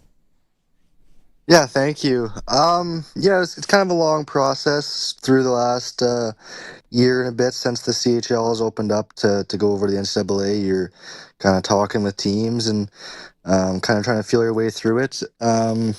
And for me personally, it was a lot of learning. It wasn't ever an option or something that I thought I needed to be looking into and weighing as one of my options moving forward until last year. So for me, it was a lot of learning about what it's about and what I need to be eligible to go. And it was a fun process though, and ultimately I landed on going to Lindenwood, and I'm super excited about it. I was watching on YouTube today a very young Caden Brown talking to the Prince George Cougars after he was drafted from the Bantam draft. Are there any similarities between that Bantam draft process? Of course, you're meeting with teams, you're talking to people throughout, trying to get an opportunity in the Western Hockey League. Any similarity between that and then going to the NCAA and that process? I mean, yeah, the process of talking to teams is similar, but in the end, it's a lot different because you don't get to choose where you go in a draft, and for picking your school, it's all up to you. And obviously, a team has to offer you and want you, but you get to choose where you want to go. So, there's some similarities from the way teams talk to you and want to get to know you, but at the end of the day, it's all up to you. So what stood out about Lindenwood University? What did you like about it? Yeah, I think it's a really underrated spot. It's more of a newer program, and it's got the people and the resources to become a top-notch program. And they've done well this year. They've beat some good teams, and I think that over the next 4 years while I'm there, we're going to build it into something special. And I think that ultimately the opportunity there is another big thing that kind of pushed me in that direction. But yeah, I'm super excited. Is it a stressful time when you're making that decision? Obviously, you've gone ahead and already talked about just some of the factors that weighed in. Yeah, I mean, it's stressful. You want to make sure you make the right decision, and for you and for your family. And it's definitely a little stressful for sure. Well, now that that's behind you, you can obviously focus your attention on the Regina Pats, who are playing some pretty good hockey. A couple of big wins on the weekend. What's going right?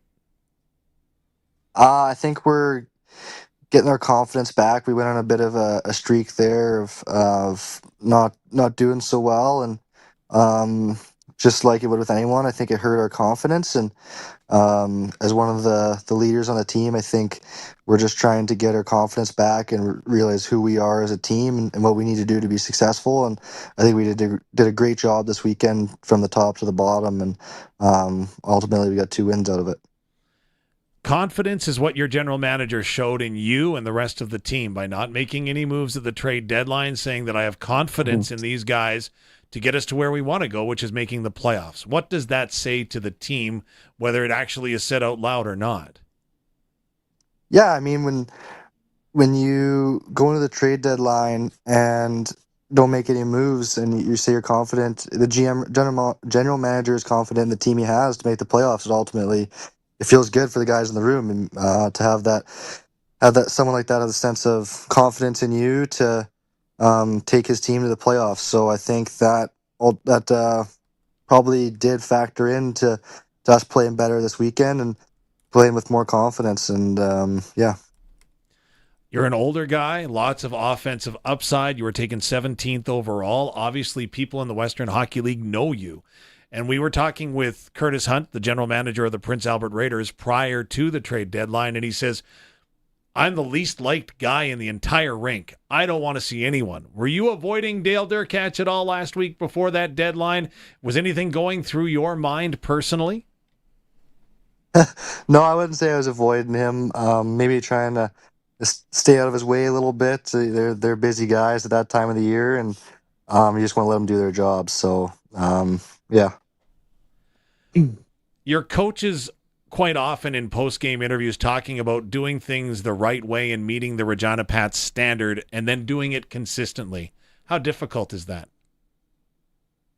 Yeah, I mean, I think hockey is a game of confidence, like I mentioned, and consistency. And if you're not consistent, you're gonna struggle. And at times this year, I think that's been part of our problem. And right now, this weekend, things were going good, and now the job or the task at hand is maintaining that confidence and being consistent with it, so we can roll into the rest of the year and get some wins and make the playoffs. So you did have some injury, when it comes to your goaltenders. Taylor Tabashanuk is now back. So how does it feel to have that consistency in the net? Yeah, I was super happy for him. He got his first game back this weekend and won. He was super excited and happy, and I couldn't be happier for him. That was a tough watch to see him go down, but the work that he put in around the rink, he did it quietly, but I think guys noticed the work he put in, and I'm super proud of him and happy for him that things are going well again, and hopefully he can stay healthy and win some games for us. Now, as you look ahead to this week, of course, a couple of home games here, but first things first, I know, one game at a time. Wednesday night, Swift Current Broncos. What are the conversations looking like to, get ready for this provincial rival? I think we're just trying to focus on us. I think we're trying to realize what we did this weekend, what we did that made us successful, and try to replicate that. Like you said, consistency is a big factor, and if we can be consistent in what we did this past weekend to get those couple of wins, I think that we'll like where it goes. Now, it is Wiener Wednesday on Wednesday night. What a segue. Well, I'm just curious, what's Caden Brown putting on the hot dog? What's the recommendation? Usually just ketchup. That's it. Or yeah, if there's onions, baby onions as well. Cheese? No, not cheese. What? Chili? I don't know if I've ever tried chili. Chili cheese dog? You haven't had one? Don't think so. No. Caden, you got to live a little. Wow. I'm going to ask this question without qualifying it for our listeners and folks that are watching on the stream at sportscage.com. You're going to understand, I'm sure, right away after I ask the question, and I'll allow you to explain. But let's face it, there is a heated rivalry between the Regina Pats and the Moose Jaw Warriors that you, Caden Brown, might see a little bit differently. How does the rivalry work in your world? And explain. Yeah, I think that anytime you're playing a team that's just 45 minutes to an hour down the road, you're going to play them lots, and things are going to boil over sometimes. But yeah, it's fun going to play those guys, and but isn't I there find those someone games fun. On the roster that you know quite well? Yeah, my cousin is on Moose Jaw. Yeah. So there you go. So explain to the class who your cousin is and how the rivalry works in your world. Oh, yeah, Ethan Semenuk, he's my cousin, and yeah, I mean, we grew up 20-second walk down the street from each other, so I probably spent more time with him than anyone else on this planet. So yeah, it's pretty cool going in there, and I like to win against him, so yeah, those games are fun. I would imagine the trash talk over text prior to games is probably quite entertaining, but we won't ask you to divulge us in that. Usually just after. And it's interesting the journey that the two of you had, right? You grow up, like you said, 20 seconds away from each other in British Columbia. You start with Prince George. He starts with Vancouver. You make your way through the Western Hockey League, ending up in Saskatchewan. And the one photo that's on the internet that is sensational. Again, it's a young photo of you and him, along with your grandfather. So what has that meant, kind of going through the trades and the WHL seasons together, but also having that family connection, and maybe who do they cheer for? I think when my grandfather comes to games, he wears a different hat and a different jersey, and he mixes it up. And he's been calling me every couple of days. He's super excited to come watch. We have a home and home with them coming up here pretty soon. He's coming to that. So yeah, he doesn't pick one team, but he's definitely on us all the time, make sure we're doing our best, and he follows pretty closely. And do you guys talk a lot between the two of you? Not your grandfather, but talking about Ethan and Moose Jaw. Do you guys talk, not even in season, but even off season? Yeah, I'd say we talk a fair amount, as much as you can when we don't obviously play together anymore or live in the same city anymore. But we text and keep each other updated on our lives for sure.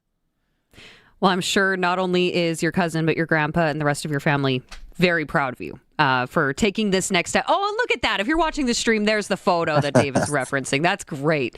What a find. Well, Dave's an internet sleuth here. I was in CFL meetings all day. Sorry, I didn't say that. But Caden, one quick one. I know the Pats skills competition coming up January 27th. Which one are you going to win? I don't know. I have to take a look. I'm probably hoping to do pretty good in the shooting ones, but I don't know. I don't know if we're all doing every competition, or if we're only getting to do a couple each, or how it's going to work yet. So once I find out which ones I'm in, I'll tell you which ones I'm winning. Okay, I'll write this down. Caden Brown, anything with shooting. Done. Congratulations again on the big decision, to commit to Lindenwood University for next season. We wish you the best of luck there, not only there, but obviously in the skills comp, and then, of course, against Swift Current on Wednesday night. Awesome. Thank you. Appreciate the time. Caden Brown, Regina Pats forward, joining us, of course, for Pats Chat. And we are giving away those tickets. We are running a little over on time. So if you haven't already texted, now is your last chance. Send the word Pats, 306-936-6262, Prairie Land Rentals text line. Okay, we got to go. It's time. Thank you so much for coming along for the ride. My name is Tegan Whitco, your Monday host of The Cage. And on behalf of Dave Thomas, voice of the Riders, and Colson Schultz, thanks so much for being here. Good night from the studio on the corner of 12th and Rose. Listen weekdays at noon for Sask Today on CKRM with your host, Ryan Young, offering the most extensive agricultural news coverage with precision weather meteorologists in an industry that moves fast. Stay updated with the latest, most reliable information in ag news, crisis and trends, all in one place. Available anytime at saskagtoday.com. Sask Ag Today, your trusted source for all things agriculture. Sponsored by Affinity Credit Union on 620 CKRM. Sask Lotteries has over 50 years of winning behind us. And you know what that means? Lots of winning numbers. Numbers like over 1,200